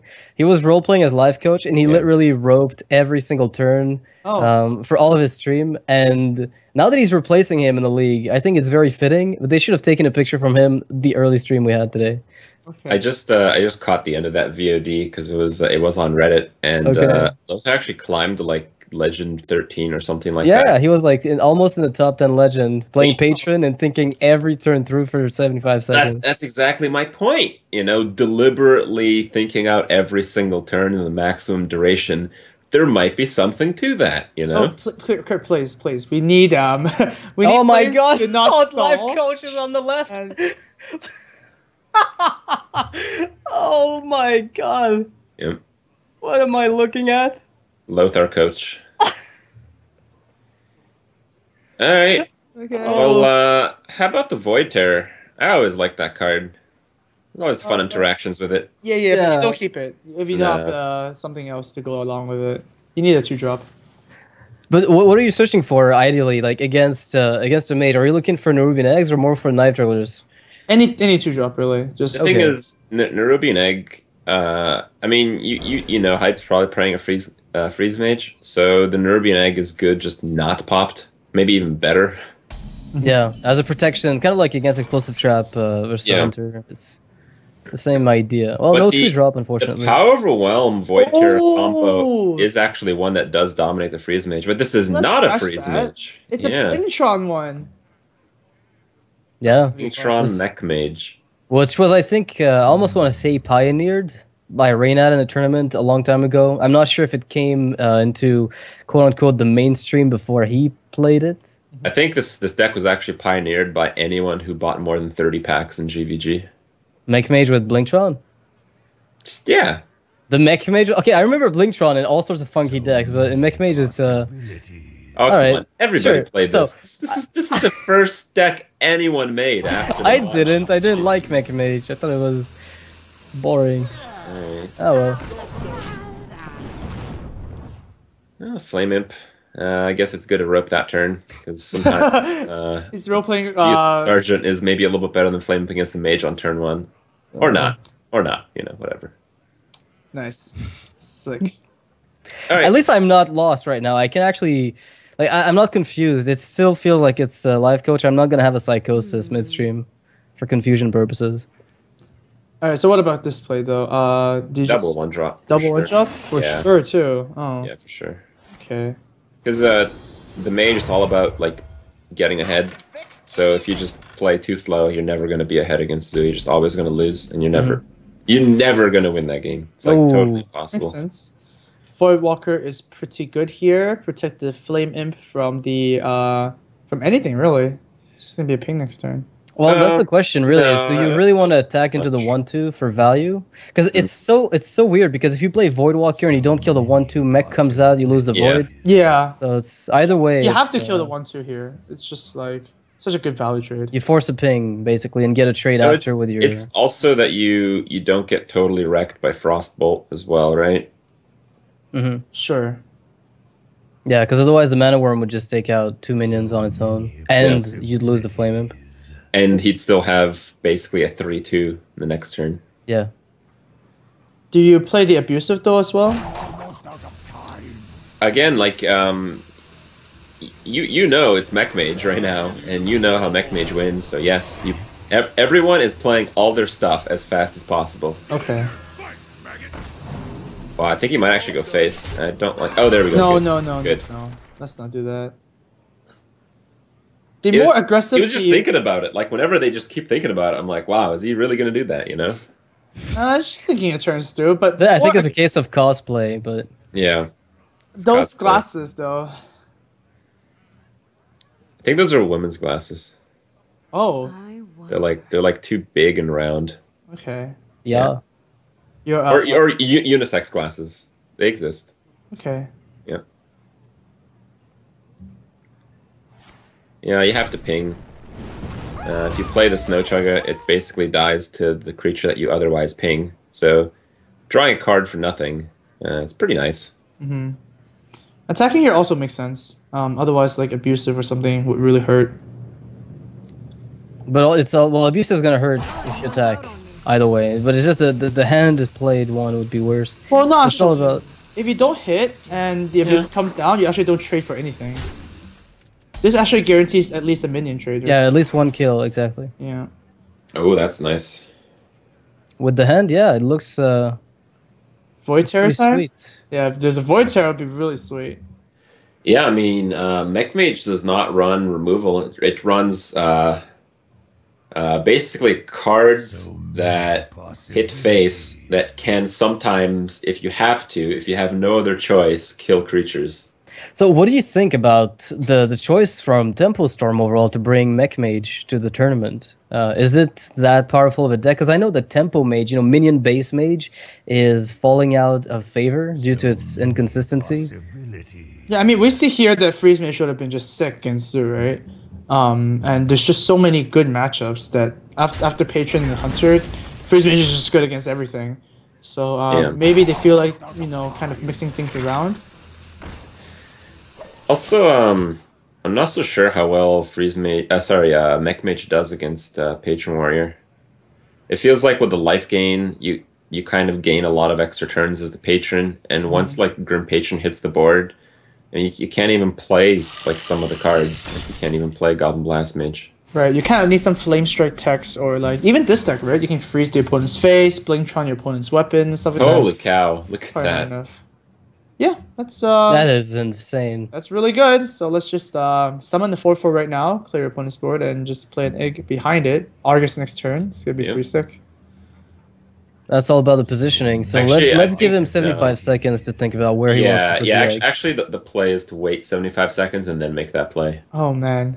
Yeah, you would have misplayed him, Oz. You would have finished your turn in like 5 seconds. Too fast. Oz. Sometimes. See, Lothar really wants to play it, but he's like, oh, I gotta stay in character. Yeah. Stay in character. I don't see Lothar. Yeah. All right. Well, I guess. How you guys doing? You guys doing good? Alright, now he can go. Now Lothar can go. And now he's trying not to crack up, which is the best part. He's doing a pretty good job of it because I couldn't. Oh man. I think it's important to play the egg in the middle, isn't it? I guess it depends where he wants to. I think ultimately he wants to buff up the Voidwalker. Aye. Either way. Well, in his mind, that's what he's looking to do. And if it doesn't work, then he's just gonna move the egg to the center with the Nerubian, so it kind of adds up to the same thing. Sure, but this makes more sense if he plays Direwolf, right? You want to play Deathrouse on the side? Sure. On the side, Yeah. Okay. Now we're talking about Blingtron. Blingtron's a card that's really good if you're winning, which kind of works with this type of deck, where it really, really, really works if you're winning. The flip side of that is it really sucks if you're losing. So right now, Hype is losing, and he's losing pretty badly as Lothar managed to get those 2 eggs, activators for both. It's pretty crushing. There's not really too much that you can do as the mage here. And the curve is awful too, because if you play Snowchugger Ping now, you might be able to freeze the Nerubian, let's say, but your turn 5 consists of what, a 3-drop and another Ping? And if you want to keep the Snowchugger for the Blast Mage, it means you're playing a 3-drop this turn, which dies to the Nerubian, so everything you do is just a little off. Yeah. Gotta choose the worst one. I mean, the best worst one. The best bad. Yep. Oh, Oh my god. Wow. Slam dunk. No, I think the Argus is I still like the better. Argus. Yeah. Argus is really good, but then, yeah, I guess you played the Argus just 'Cause so the the thing egg is- has something, you know. Look, what about you buff the Nerubian to prevent the pings? Because the opponent's plan here is probably to follow it up with a 3 You drop do plus have a to ping. do that. You do have. That's why I think the egg in the middle was important. You're gonna have to buff the Nerubian, and now Blingtron's gonna come down. He's gonna get the Doom Hammer, and it's gonna be game over. Oh, is that how it works? Yeah, that's how it works. The punish. Okay, let's see. And before there's a glitch and somebody gets the supercharged hammer from the shaman class. Oh, Oh, wow. Triple call. Yeah. What are the odds here? So you're looking at a 1 in 5 twice run 4 times. Those are not great odds, but I think it's existent. yeah, it's not. Yeah, It's- 0.016. it's better than It's the horrible, Doom- man. It's better than Doomhammer. Yeah. Is it though? Doomhammer is like there's only like what 10 weapons in the game, right? No, I think it's more than that. Paladin. Yeah, is there's a Paladin Yeah. on its own has like But 4. sure, Rogue let's say has 20. like 4. Okay, so that's still 5%. The juggles here need to be like so precise. I'm pretty sure that's not 5%. No, they don't need to be that precise. to they just pop need to the kill the egg. 5-2. They just, Okay. just need to kill the 5-2. And if they kill the 5-2, the chance that it also pops the egg is really low. Even slim, yeah. The 'Cause I think chances- it's 0.2-ish, or like under that for 1 target. Here we go. Nice job, Blast Mage. No, it You're didn't- terrible, Blast Mage. Yeah, that it was a didn't do a terrible single Blast Mage. thing. No. Learn to esports, Blast Mage. Well, Hmm. wow, this is the fastest turn yet. Oh, yeah. What a misplay. So many possibilities. Do you want to play deliberately into Blizzard?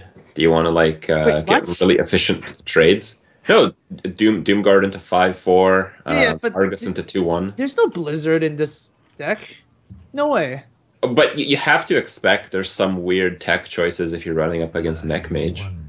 I don't think you have the What? no way argument. No way. No way. No way? No. You play Flamestrike instead of Blizzard, right? Okay. Because it's like a patron kind of thing. Right. And like freezing the minions doesn't freeze the face. And like I would expect like War Elementals and stuff like that, but never Blizzard. In this deck, I think Water Elemental is like I know Reynad used to play that specific deck, and it ran Water Elementals. Okay, so he's vulnerable possibly to a 2-drop plus Blast Mage, if there's another Blast Mage from the top. But So Not at it's the moment. it's Doomhammer time, I guess. Doomhammer time. well, you It still is- have a Fireball Ping, I guess, and you'll only take 7 damage next turn. Is it that bad? If you Fireball Ping, you're always losing. Yeah. Yeah. If you can't ever make those plays with this deck. You have to make risky plays when you're losing. Well, how about just hide Never the make fact that safe you ones. have? But how does Doomhammer even save you? Like, I'm not even sure it helps. Yeah, I mean, you just might die. There's like 14 damage on the board. Your opponent gets a 5 attack weapon, or even a 3 attack weapon plus 2 damage. It Yeah, died. that's true. So maybe just concede and like go on to the next game, not reveal your tech. Well, what about Snow Chugga and the Tinkertown. Town? Maybe you get like a freeze or a taunt spare part. Okay, Okay. yeah, I could see that. That's probably the most consistent game plan. Runs out on me. As ridiculous as it sounds to say that like a 15% spur par is the best, I think it might just be. Yeah, you got 2, but oh, I'm gonna go. with the Also a fireball. flip is pretty good too. Yeah, you're negating about 3 damage. But then Oh, how do you remove it afterwards? Surprised he killed that one. Oof. Oh no. Oh wow, Pain of Doom as well. So you pop your own egg. Come on, Oh, please. Let it man. be real. No, you don't do that. He has to kill the snow You void chugger. terror and pop your own egg, and then you just Pain of Doom the face later, right? 2 damage. It's a Oh, lot. you can't have Bane of Doom without popping the snow chugger. You don't understand. Okay. Okay, wait. No. This is not life coach. That's a good one. Senjin. Yep. This would have been useful a little earlier, unfortunately. Yeah. So Blinktron, get Gladiator's Longbow, kill a 3/5, Frostbolt Oh, a 5/2, give him bling life it up. justice. Wait, what did? Oh my god. That is That's good. not good. That's a good egg popper. I heard you like popping eggs, Crip. And what's This the is weapon the on best the way other to do side? it. Looks like Eaglehorn bow to me. Yeah. No, actually, it's not. It not. can't be. There's no lightning. Perdition's Blade, maybe, because it doesn't have the lightning thing. No, I think it's actually an Archon Reaper. I Oh, saw. wow. Yeah, it could be Reaper. Could be Perdition's Blade. Could be. That's Perdition. It's a 2/2. It's Perditions, yeah. There's got to be Perditions. There's no other 2/2 weapon. Is there? The Argent Lance. Let it not be a good card. The Ogre Maul ended up being pretty good there, at least. It killed something. Oh, I like this. Abuse of the Egg, Void Terror the Egg. Yep, that would be really good. And you want to keep as many bodies on the board, obviously, because there's a ogre weapon over there. I wonder. Oh no, sorry. You wait another 30 seconds, and then you Abuse of the Egg, and then you Void Terror the Egg, and then you go all face. Okay. Yeah. Good play. I like the waiting part. I think it's a really good way to demoralize your opponent. Oh, so that's what Life Coach does. I mean, it's true. It kind of does have that effect. Whenever someone is going like turn 1, going first, and then 70 seconds later they Flame Imp. No, you don't understand. You know how it's not often a I've feel-good conceded. moment. I have conceded so many times to that exact play. Oh, that's game. I don't think you can get out of this hyped. Luther's gonna take a game here. And by the way, for the ATLC, if you ever get a sub, your record is actually added to the original player's record. So Life Coach is actually gonna get a win here. Okay, not bad, not bad. Hyped is not going to get a win. Hyped is 1-1 for the day. So, well, I'm sure Kibler's happy. Yep. Looking at the Master of Duels, it's gonna be a dragon trophy. Who's the third behind those two? Was that? I think it's pretty close. I think there's quite a ball of players around Okay. that. Okay. I know that Kibler was way ahead before he lost 2 matches, 2 games back to back. Yeah, Chalky is actually really close with like a 10-5. Yeah. So that's pretty close. It's pretty close. Now that Hype lost another one, I think he's at 10-4. So 10-4. So yeah. that's And true. Kibler's gonna play later today, so we'll see how he does. There's always a chance that a person loses 6 games in a row, right? Yeah, it could be really devastating for Kibler if things don't go his way. Yeah. So maybe there was like an internal discussion at Value Town. Hey, can I please get all the good decks? You guys take the rest. I'll split the winnings. Yeah, just special tactics. All right. Well, RDU still has not seen much play yet, but he does have 2 very premium decks. So, I mean, leaving him last with those 2 classes seems like a pretty reasonable strategy to me. Premium decks is a very good term. I like that. I mean, aren't those like cream of the crop there? It's Yeah. probably Pretty like much, yeah. The top mid-range 2. hunter and patron. Yeah, that would probably be. I mean, I guess if you had to pick 2 top decks, they would probably be those. The thing is, like, RDU's been playing hybrid as well, not just mid range. Although I guess you could shove them in the same category since they do have a somewhat similar playstyle at times. They both hunt alone. Okay. I forget Illyria's Battlecry. You know, it's probably one of the heroes I've seen the least. Yeah. All right. For Tempo Storm side, Hype losing a game with that deck. Actually, like, what does that beat? It probably beats the Paladin pretty well, if it draws really well. Does it beat Patron? We discussed this. It doesn't, right? After the Patron cycle comes through. Just like it beats anything if you just get a ridiculous hand. But I don't. You get know. a Chugger the Sticks. You get a Chugger the Sticks against that patron, and you. Oh, Whoa, we're gonna find see out. it. Yeah, we're gonna see it right away. Okay, good. That's Yeah, pretty cool. it's just that a lot of the cards just become really bad later on. It feels like it might be pretty decent against the patron with the Blingtron nullifying Death Spite and perhaps not giving him another Death Spite. Though sometimes that happens. Yeah, that might happen sometimes. Or even like giving your opponent like a Gorehowl would kind of suck, right? But I guess you have like a lot of freeze minions, so it does kind of make sense as well. Yeah, that's the idea. I'm curious to know if Hype plays Harrison Jones in Mech Mage because it's a tech that's been included in a lot of variants of Mech. Oh, I think you do So- because you play Blingtron. So Yeah, it's kind of that's- like a easy include there. Turn 10 combo, and then Think Master Hemet. Let's do this. Hey, isn't that what everybody thought of when Blingtron was first announced? It's like, oh, Blingtron Harrison. It's insane.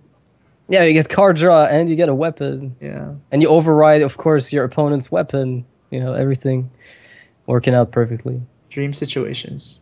Yeah, it's the go-to combo when you play 30 legendary decks. You know what's hilarious, though? If that new 5-mana 3/3 makes Hemet playable. What 5-mana 3/3? The one that gives The Ram Wrangler, it gives you a random beast. Okay. You haven't seen it? Yeah, I've seen it, but how does Okay. that make Hemet playable? Because you can curve Hemet right afterwards and kill the beast, and then you trade with a 3/3. It's a 1-for-1. Yeah, 1-for-1. It's insane. Insane. Amaz doesn't believe. All right, you know what, Amaz? I thought you were actually, I thought I was missing something. I was like, what? No, but it works. It's a 1-for-1. It kind of. Yeah, okay. All right. So here's a very good start for RDU. Okay. And Hype's Inertron is actually gonna work out pretty well. Do you think you're gonna Inner-Rage and just clear off this Inertron before like a Tinkertown comes out? That doesn't feel good at all. Yeah, but then you have 2, and then it's all about board, right? You usually just lose to getting Yeah, flood. RDU's in pain right now. He's in labor pain over this Annoyotron. Oh, his face is pretty funny. Yeah. Yeah, I would be really scared of the Tinkertown. I would be too. I think because you have the armor up afterwards, you're just taking 2 damage anyways, right? So I feel like it's fine. You gotta remove stuff. It's just like the Enrage is so good with Acolyte. Yeah, but you have 2, right? You have 2. So just Yeah, 2 for the Acolyte. Exactly. no, you don't want a 2 for the Acolyte. You just want a 1 because you get pinged. That's really bad. All right. All right, so he's not gonna do it. He's gonna try to get a card draw later. Oh man, this is a very aggressive hand for Hive. There's gonna be a low step curved out as well, and RDU's in trouble. Yeah, he's gonna start losing pretty badly here. Maybe not so much. I mean, it really depends what this Whirlwind ends up doing. Because theoretically, he What do could you mean? still pull off like a crazy turn if he wants to. I mean, I guess he could clear the board, but like, I guess the best option here is just to play the shield block or defrothing. I like the Acolyte. No, Yeah. I think you want to Acolyte with the Whirlwind and the Inner-Rage, right? Oh, you mean all at the same time? Yeah. So if you play the Frothing, it kind of challenges the. It might challenge actually both the Divine Shield and the Spider Tank because the Right. Mage will often try to play out maximum mana turns. Yeah, actually, I think the Frothing is really good because the Mage is not likely to ping. Wait, could you actually just Inner-Rage the Annoyotron now and then hit it? Or is that not worth it? Well, if you didn't do it last turn, then doing Why this would you turn do it means now, you yeah. made a mistake, right? Exactly. Yeah. And Hearthstone players never make mistakes. Never even True seen fact. it before. Especially with Grim Patron Warrior. Never miss You lethal. always play that deck flawlessly every time. Yeah, well, the good thing with it is that nobody can really say that you did misplay because you can just say, "Oh, it's such a refined deck. Everybody has their own playstyle." You know? Yeah. You can always bring up that argument. I like Blast Mage here because you push for so much damage. And just give him the cards. Yeah, just give him the cards. Whatever. He already drew a card. He's gonna draw another one, so just give him one more. You know. All right. Yeah, I'm kind of torn. I'm not. You're torn. Yeah, I feel like the 3/4 denying one card is all right as well. But you push 3 Whirlwind damage. is bad, though. Like you're on a clock. You need to kill your opponent before No. they patron you.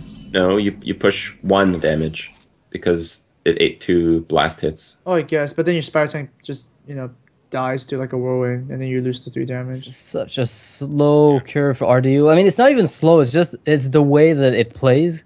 But against this tempo, you can feel just how slow it is. So I guess you want to go Frothing Whirlwind, kill the Annoyotron, and see what happens. You hope there's no Frostbolt and no Fireball. That way, maybe you have a chance of staying in the game if that Frothing can trade. Yep. But then the Lothar is not really the best thing that RD wants to see right now, because both of these guys would probably go to face. Well, Lothab also denies an execute top deck. Yeah. That's a lot of 8 damage to the face is a lot. Actually, do you Lothab or do you Snow Chugger and then I'd probably Spider just Tank? trade Spider Tank and play What? Lothab here. Really?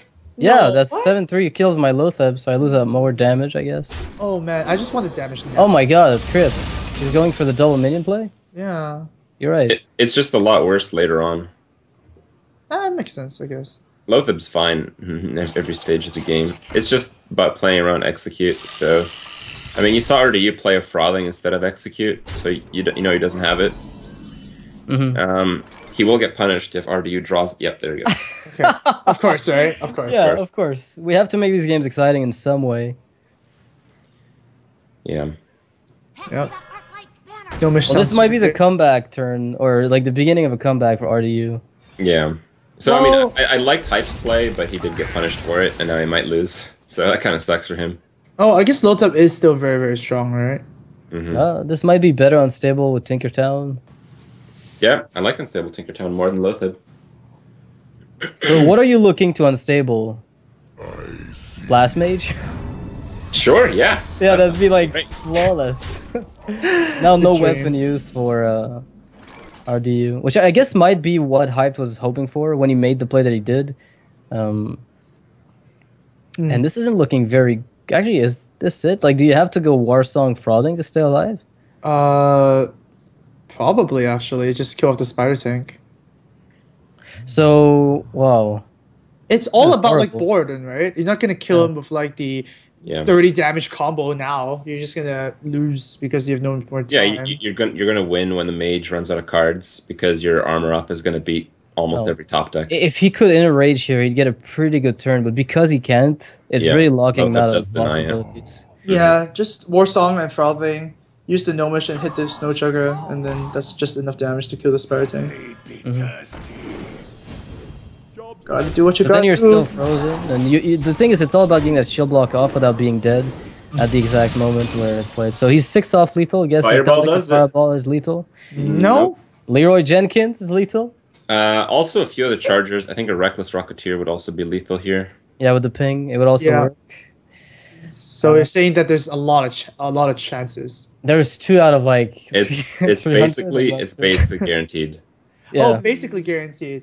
Actually, It's Windspeaker. Windspeaker. There we go. Bam. Oh, Even oh more yeah, good. you're right. Yeah. Yeah, Windspeaker's good. Ragnaros. What else are we looking? Yeah, Rag for a random hit. That would also work. Yeah.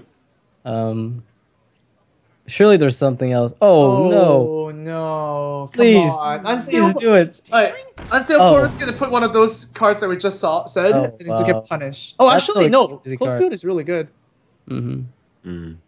Now though, Hyped is worried. About? I'm not sure. I guess Shield Block is really good for RDU. Yeah, Shield Block is a game-winning card for He's RDU. mostly worried about the Warsong Commander. He just can't leave that on the board. Yeah. Yeah. Oh man, missing so much damage. Painful. Do you even stealth a Snow Chugger? You you can't can't. have mana. All right. And this is my Oh god. This is Shield going to Slam. flip around. Life Coach has built this deck. It feels because I've seen him play Shield Slam and Oh man. Control and Patron Warrior a bit more than other players. This is such a good top deck for RDU. Now all he needs is to top deck the Execute, and he's Another gonna Shield be Slam maybe? fully golden. Yeah, another slam would work. Oh, that's good Yeah. too. Oh, not this turn though. So let's Is that good? It's like not good enough right now. Okay, wait. Do you actually kill the Snow Chugger off? Or do you enrage? And Yeah. you slam Inner Rage, try to find deny it. the damage. Yeah, I guess you're in survival mode right now, right? Mm-hmm. Yeah, makes sense, I guess. Yeah, I mean, the moment you get the Armor Smith out, there's a good chance you can stay alive and stay in the game. Yeah, but you still can't use your weapon, so that's All right, King Crush. Here we go. Bam. Alec here, let's do this. Uh-oh. Oh, even better. Wow. That's pretty much it, right? Even better. Yeah. That's a good game. That is basically game. Hype is pretty happy about that. He's pretty hypey. What? Yeah, that. Is this how you do well in Archon Team League? You know, Is it's this so what- far. One of the ways. One of the ways. It's one of the multiple methods you can employ to get at the top of the ladder. I'm just gonna hate to see this. No. Oh man. So you're telling me he gets one spare part, and this is it? Well, yes, oh, RD. hey, we also had an answer too to the board. Yeah. It's not good enough. Brutal. That's it. Is it not? You play Acolyte Warsong? Could you find? Yeah, you could get Warwind. You can play. So how much? Wait, how much damage does Hype have? He's got 17, right? How much armor can you get at most? With 2 mana, not much. Yeah. You need a Whirlwind basically, but then you're still facing 2 fireballs again. Well, you gain 2 armor with that play.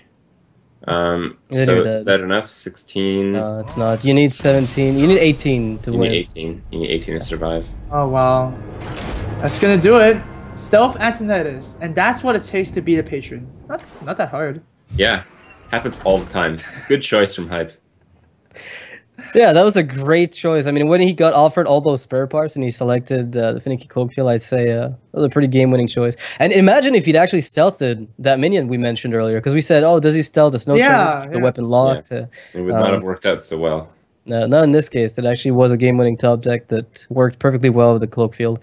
Well, I guess that's going to equalize the series again. It seems like we're going to go up to 6-5 at this rate. One of the teams winning by a small margin. It might come down to like a very weird matchup for one of the teams, and like an unfavored one. A lot of the decks that are left are fairly known. I know the Aggro Pally is like an up-and-coming deck, so maybe not that, but it is. I think it's still pretty refined. The only deck that I think has that question mark on it is Gara's Shaman. It always has, doesn't it? Gara's Shaman is always a question mark for me, because I know the outlines of it, but I've got literally no clue exactly what he puts in.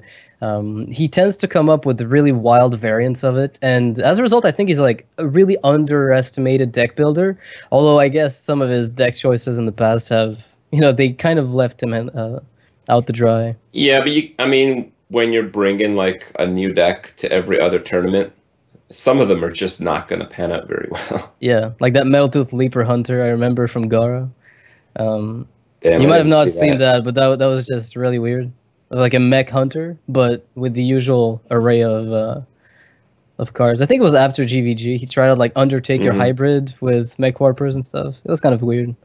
Yeah, it sounds completely weird and probably terrible. I think a lot of us have tried mech in every single class, and there's a reason there's not too many mech hunters on the ladder. But I think for a short amount of time, it was okay just because Undertaker was so insane.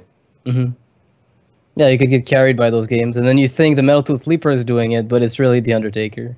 Yeah, and yeah, if you haven't played Hearthstone for very long, Undertaker used to be really, really broken, and there was some crossover between GVG and Undertaker being broken, where the game was not particularly fun to play. But understatement of the year. Yeah, fortunately, the devs took care of that issue, and now Hearthstone's a lot of fun. How about that? A lot of fun. As it turns out. Everyone, get in here and play Hearthstone. I like that. I like this. I really loved it initially. I was actually casting the Kingwin League when the Patron deck kind of started being played, and I had a lot of fun. I looked at it as the Freeze Mage of Warrior, and I just loved that about it.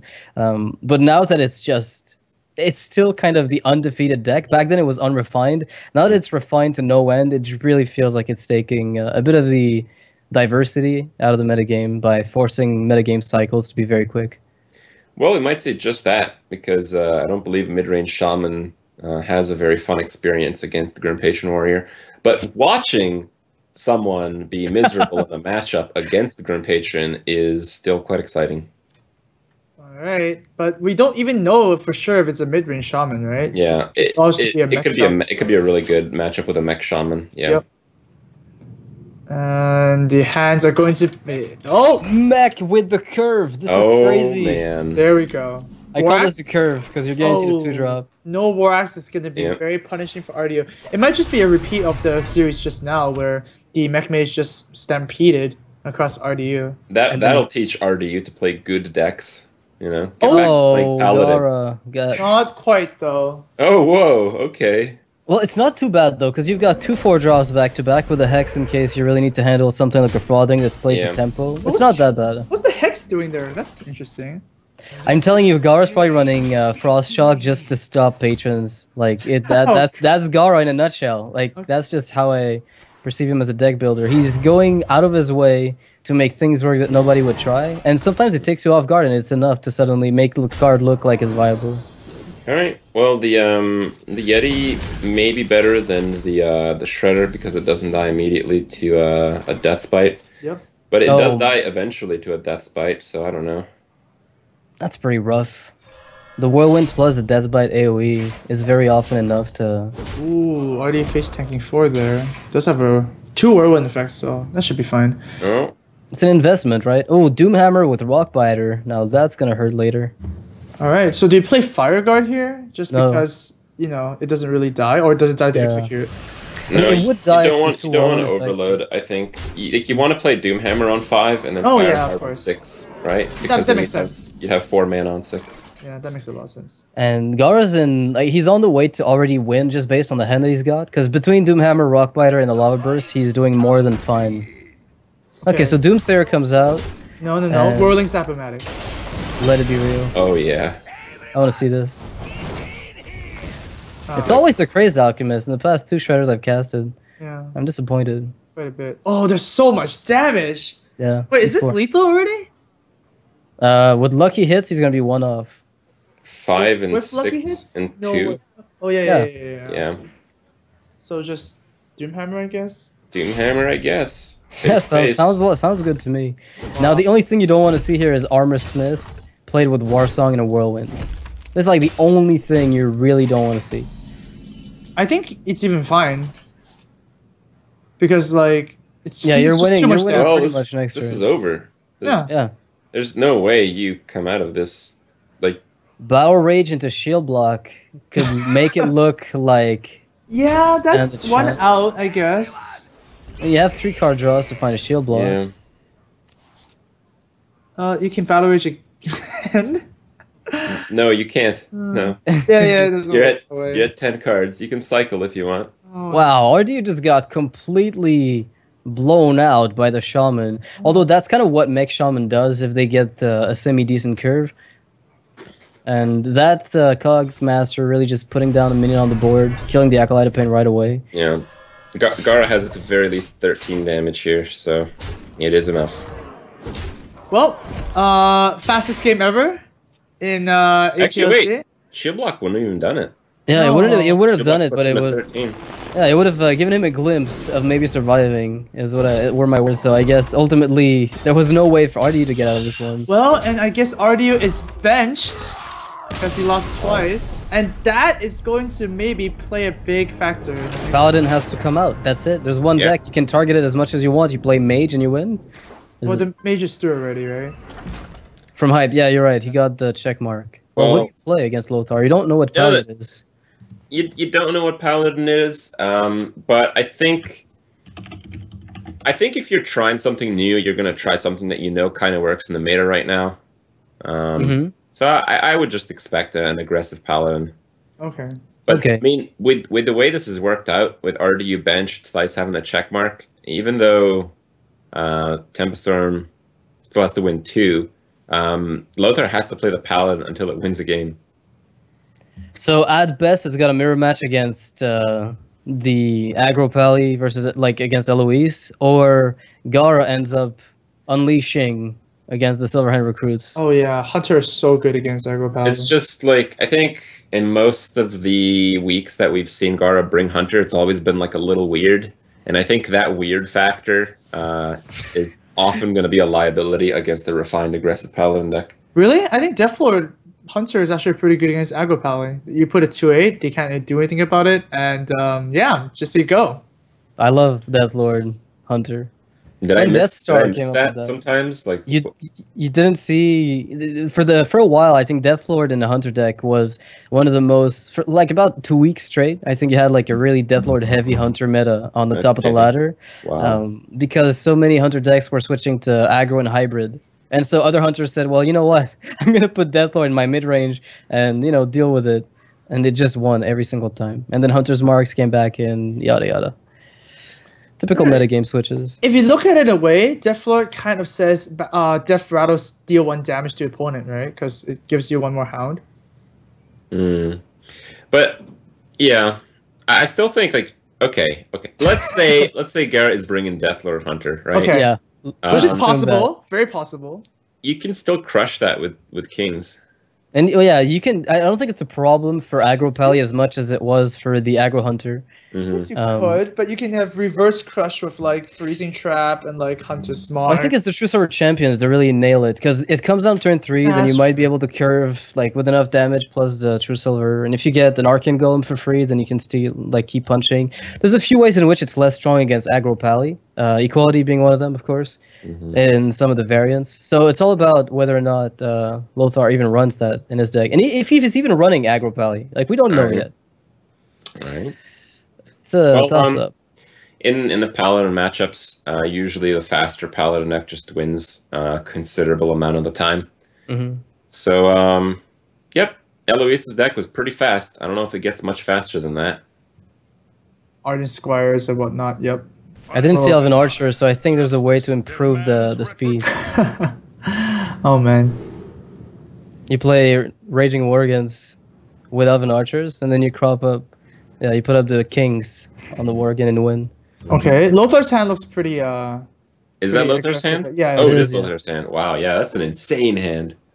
I don't know. Like exactly the same as Eloise's, right? That we saw before. I don't even know if you mulligan any of that. No, I think you keep this. This is insane. Muster with the South Sea. It's the deck hand that you think about. Like, do you want to keep the deck hand? Yeah. Well, with Muster, I think it's fine, really. Wow, over on the other side, it's pretty insane as well. Might be better, actually. No, the thing is, I think going second is a bad thing if you get a one drop, right? Yeah, if you get a good one drop. Oh my god. Speaking of one drop, now the problem with this is that Lothar's board, even though it might be more aggressive, is also not going to be as consistent. So I think one of the situations we might see arise is that Lothar is looking for Divine Favor somewhat early. Because there are going to be almost dead cards in this matchup, but Eloise is more likely to hold on to her quote-unquote expensive curve in this case.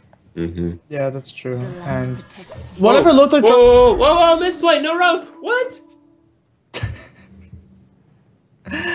Okay, I think Eloise actually has the upper hand here. Yeah, of course. I mean, an Archon is just insane. So, yeah. And I think you do play an Archon. No. Just, why? No, you play an Archon when you're getting True Silver to face. Oh, that's true too. But you don't want this to get Blessing and you hit for face, you know? Yeah, Blessing of Might is a really big problem early on. No, it reminds me of the old Cold Silence. Silence to follow. But Blessing of Might does 3 damage anyway. Like, whenever you play that card, you attack with the creature. So, you don't care about that. You don't taunt 1 health. Alright. Okay, sure. Makes sense, makes sense.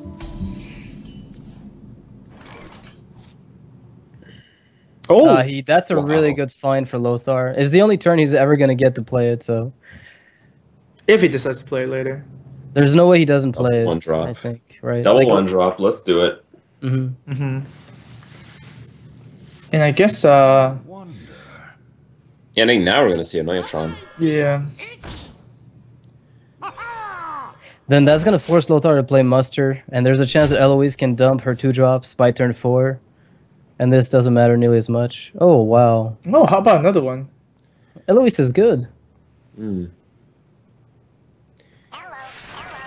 Yeah, I like the Neutron.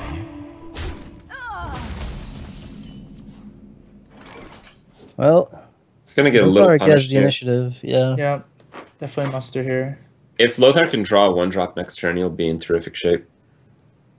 He's drawn a lot of them though, but yeah, there's a chance that he has, Worgen Infiltrators possibly, and then the copies of what he's already played. I'm pretty sure that some of these Paladin lists actually cut Consecration. So yeah, definitely. That might be a problem. But Eloise, we know that she's at least running 1. Yeah, Consecrate is a great card. So my question is, do you trade here just because you're afraid of Blessings? And well, it turns out yes. I was gonna say like afraid of Blessings and the Archon Protector that you saw earlier from scouting. But reverse Muster here is just gonna be. It's just gonna be a kill fest here for both players. If Lothar picks up the 1-drop, this is gonna be a blowout. Oh my goodness! Oh wow, that's insane. I guess the other good card would have been Argus, but this is good enough too. Yeah, this is really nice. Good enough, because like, what if he draws Kings? No, it doesn't matter because Owl. I mean, that was good enough to have Eloise reposition in her seat. Oh man. Okay. Oh my god, the juggler is there, and there's a South Sea Kings. South Sea Kings is a I charging like the spot. South Sea Kings a lot. Jeez, that's pretty insane. It is, but it's 2 cards for 5 mana, so I mean, it's all right. So, what do you feel about Owl Argent Protector? It doesn't die to the Light's Justice, or do you just prefer Shielded Minibot and the 1/1 to lose the 1/1 to the weapon? I like the Argent Protector. You're not going to see too much value because most of the creatures are super tiny. Okay. You might even play the Hero Power Argent Protector instead, right? Hero Power Argent Protector. Yeah. All right. If you play just the naked 1/1 here, just starts the weapon. It's kind of like pretty Oh simple. man, they switched the stats around. You would have gotten a 2/2 without Divine Shield. Oh, this juggler could do a lot of work. And you empty your hand, no That's chance of true. a semi-decent Divine Favor ever. You're only weak to Consecration. Which is, again, a big weakness here. Like, it's a really big weakness, but I feel like you've got to go all in. You can also play Hero Power instead. I think you Hero Power instead of the Worgen here. Yeah. Or instead of the South Sea? Because you want to keep the South Sea for Kings? Maybe not. Maybe just Hero Power first. You see if you get a decent juggle here. Because if you Hero Power and it juggles face, then you have to play the South Sea. Yeah, you have to play the South Sea now. And there's no real answer to this. Oh my god, Wow. that sucks. That really sucks. Eloise is pretty happy about that one. Her face is, she repositioned in her seat, but I think she's reconsidering. She's perfectly fine here. Okay. Well, there's a contest for that juggler, but it's not that bad. What if Eloise decides to go for Arcane Golem with Argent Protector to kill that 3/2? What if you just silence and Divine Shield? Silencing would be pretty terrible, actually. Because there's no buffs yet, right? So you kind of need that owl. I mentioned earlier she could have played it on something just for the body, but the 1/1 was obviously better because the silence is so much more valuable. Well, you can clear. I think because there are so much buffing opportunities in these decks that perhaps the Arcane Golem Divine Shield might be the best play here. Okay. Yeah, it might be because like you don't really care about mana crystals, right? It's just all Not about, anymore. like playing He's got cards. 3 cards, right? Exactly. Like three cards are playable on 6 mana anyway. Oh no! Oh, might see a little bit of a punish here. Yeah. Yeah, that is definitely a punish. And it's a pretty big one at that, actually. I'm a little surprised. Yeah, Silence Kings is just insane here.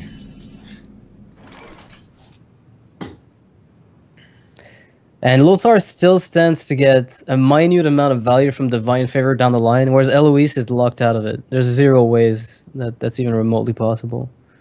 Mm-hmm. And now Lothar's got to be considering, if I silence, I make the same mistake she just did, which is not silence a buff, right? Oh man, I guess Yeah, but like in his case, it's just so good. you want to Because protect you're forcing a trade. If she does buff, then she's trading to the juggler, so you're still ahead. right. Just want to protect your minion. You're also winning a lot on the life lead, so even if she kills the owl for free, taking 2 damage is fine. Like you'd be okay with that. Is there a world where you do not play Blessing of Kings this turn and just play all your creatures in Hero Power? Oh, Well, silence juggler, I don't know. And the consecration that you know is in Eloise's deck, I don't think so. I think there's 2 of them in her deck, which is pretty threatening. Didn't we see 2 of them in her? No, we only I saw saw one. just the one. Just yeah. one. But 7 damage is really sick, and Eloise is gonna have to. Oh! Never mind, she's gonna have to nothing at all. In Alright. fact, there may be a Wow. full clear What with was just that? the Arcane Golem. Really? Really? Yeah. 7 damage to a Mhm. minion? Oh man, that does not feel good at all. Yeah, I think Life Coach is off his game. I think he needs more time. That was insane. Well, if that kills the owl, this is just. One more chance. Oh, how does Lothar No, climb I- back in? I How don't does think you Lothar play, climb back in? I don't think you play the abusive here. Okay. She's played very conservatively with her cards. Like she's tried to save up her cards. So, like that's how she's played the whole game up to now, and that's Yeah, not that's really, true. Okay. That's not really consistent. You can also play abusive next turn and get a juggle off that way too. Look at that juggler. Like whatever Lothar plays could just get sniped. Oof. Oh, Well, never. Here we go. Never mind. Esports moment at its best. It hit face This is twice 50-50. earlier, so it's got This to is redeem 50-50. itself. 3 chances. Arcane missiles. Arcane missiles, yeah. Oh, Oh, Yeah. that's a good start. really? Oh, Uh-oh. now it's a 50-50 again. Oh my god. Oh. And Consecration is stop decked. Is it? No, it's not. Oh, that's still sick though. Oh my god. Too. I would cry. This is almost too good to be true. I think you just deckhand here. They're kind of hero power. If it hits the Like, juggle, it's you kind of deckhand sucks. and kill the juggler. Oh, Oh. Oh god. I think you might Yeah. as well just do it now to have a low chance of hitting face. Eloise is just like, ooh, that's a good one. I guess they're all the same, but still. You But still, okay, it's a Right. good one. really didn't want to hit that juggler. Oh, Death Star's a level 50 rogue. He plays rogue. What? You didn't see the little pop-up at the bottom? It said Death Star was a level 50 rogue. Okay, no. Primarily plays Hunter, so no surprise. Well, with both players out of cards, I think face damage is not really relevant. Yeah, I don't think face damage is relevant either. You just want to clear the board, but Never mind. Like, I think I would have True Silvered the 1/1 there.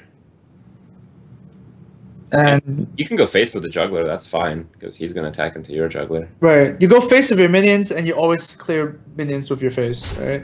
Yeah. And now the thing is, it's a matter of balancing how likely you think it is that they have buffs to make this even worse. Oh, apparently Lothar thinks it's very likely, Yeah. but then you have the owl as well, so that's kind of weird. Oh Yeah. wow! Tempo! Wow! When's the last time you've seen this? Um, Oh wow. Okay. This is insane. They have to hit face, otherwise Face. that's game, right? yeah. And even if it hits face, it still almost doesn't matter. They have to be as bad as Lothar's juggles were.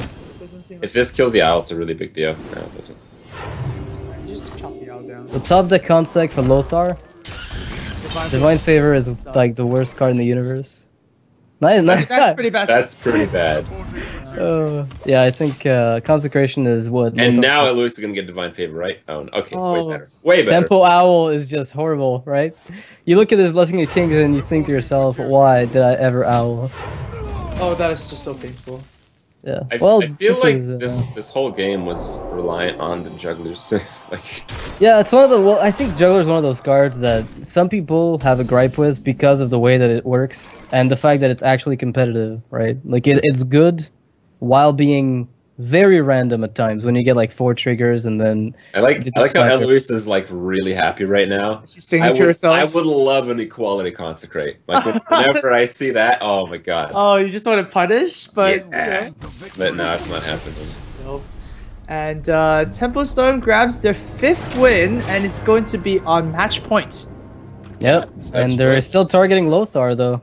Yeah, or do you Obviously. still benched? There's not much to target. I mean, it's only Gara with 1 deck. Right, and it's a great deck too. Yeah. We're talking Hunter versus Paladin. Well, he didn't lead with it. That's so true. Maybe it's not as good as we think it might be. We'll have to see. But yeah, I mean, it's been going really well for Tempo Storm. I think they were down in the set earlier. Now they're considerably ahead. They're on match point, and they might kind of squeeze into that top 2 position in the standings at the end of the stage 1 of Archon Team League here. If Tempo Storm gets this win, they're going to be at 4 wins. They're going to actually have the same record as Nihilum, which is currently the #1 team. Yeah, 4-1. I think Nihilum could still end up much lower in the standings if they lose today and their next match next week, I think. Well, actually, yeah, Tempo Storm winning this will also tie them with Cloud9, so it will basically be a 3-way tie. Well, at least in terms of like Series 1. So 4-2 for Nihilum, Cloud9, and Tempo Storm, and we only have 2 spots for the finale. So Actually, the finale, yeah. In terms of the wins versus losses standings, the point differential, all 3 teams before this match were at +5. So if Tempo Storm beats Nihilum, they would automatically be first. Actually, Yeah, that actually makes sense. Makes a lot of sense. Yeah. And it's also a big deal that Nihilum gets 4 losses at least. in this specific set, because if you look at the game wins, in this case, if they lose now and they win next week, if they got 4 losses here, then they're guaranteed to be top 2. Pretty much, no matter what. All right, potentially the last game for Temple Storm. They want to steal this out, and of course, Lothar wants to win, so RDO can at least play some of his games out and maybe grab a win before the end of the day. Yeah, winning 3 in a row against the Hunter is very tough. No matter what you play, it's the type of deck that can just snowball and steal games, no matter what you try. Yeah. Let's hope Gara's not too experimental this time. Return of the I don't even know what that's called, mechanized leaper or something. The Metal Tooth Leaper. Saber-tooth or something? Metal Tooth. Oh, Metal Tooth. Oh my god, yeah. Yeah. Yeah, it is. It is like that like Power Ranger Zord thing, right? Yeah, pretty much. Yeah, it's the yellow Power Ranger Zord. Oh man, so cool. You play all 5 of them, you just kill your opponent. The thing is, on paper, that card is so sick. It's like a permanent Savage Roar to all the mechs. But then you actually try to get mechs on the board to stick as a hunter, and you realize that's just a horrible card. No, I mean, they're fine. I mean, they're as good as mage cards, but it turns out hunter cards are just better than those. And it's the only mech from Hunter, right? Other classes have 2 mechs each, but Hunter's like the only class with 1 mech. I think several classes have only 1 mech, right? Well, Screwgen, Clunker, Siege Engine, Iron Juggernaut, that's 3 there. Some classes also have just really bad ones. Like Paladins have the 6/3 for 5. Yeah, but at least they have choices, right? Hunter's that's not a choice though. Oh, it's a choice, Kurt. It's a choice. No. They have Shielded Minibot to compensate for any bad card they might have gotten, so I guess. Right. Yeah. This is a pretty decent hand from Lothar's side. Very sick hand. Yeah, we have to see what Gara picks up, because this could be... They're both wearing glasses. I don't know if this is the battle of the glasses or what. Gara always wears them, but not Life Coach. Yeah, I mean, the glare from your screen can be pretty brutal if you're staring at it for 20 hours a day. So, yeah. You got to protect yourself, you know, it's important. Okay. Right, I feel like I've heard this somewhere. All right. Even better, Argent Squire, huh? Argent Squire with you go maybe with Squire Worgen just to protect yourself against possibly a web spinner. I mean, you have no real idea about what Gara's playing. Yeah. Oh, wow. Seems pretty normal right now from Gara's hand. So is there an argument for coining out Shielded Minibot because you can kill Mad Scientist and the Juggler with it? That's I like that. Also interesting too. But then you get wrecked by Haunted Creeper. That's true. But then Oh yeah. You have to play the 2 minions that have 2 attack, basically. I think if you're gonna coin out anything here, it's gotta be like the 2 small ones that can kill Juggler and Mad Scientist. Okay, that makes sense too. And it also allows you to trigger the trap right now, so you can keep developing things. Oh, this looks like a pretty hybrid-y hunter from Gara with the Shredder and the Leper Gnome. Yeah, he favors that a lot. Yep. Okay. Divine Favor is not going to get much value right away, but perhaps a little bit later. Oh no, never mind. That's it's not going to get Divine value. Favor. Yeah. You'd really prefer that would be an explosive. But at least it's not too bad. From like the thing is, if this is Leok or Misha, Huffer is the worst. Yeah. Oh, Always Huffer. Always. In this case, it works out for the. Oh my god. Oh Jesus. Okay, this game is still gonna go on. Really bad cards.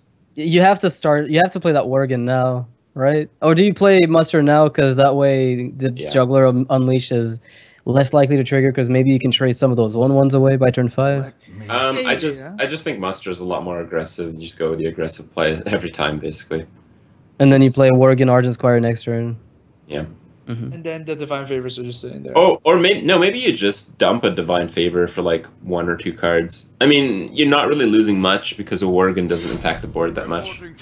Yeah, it does to juggle with Unleash, so... And 3 mana do nothing. No, I might draw a card. Cycle your deck.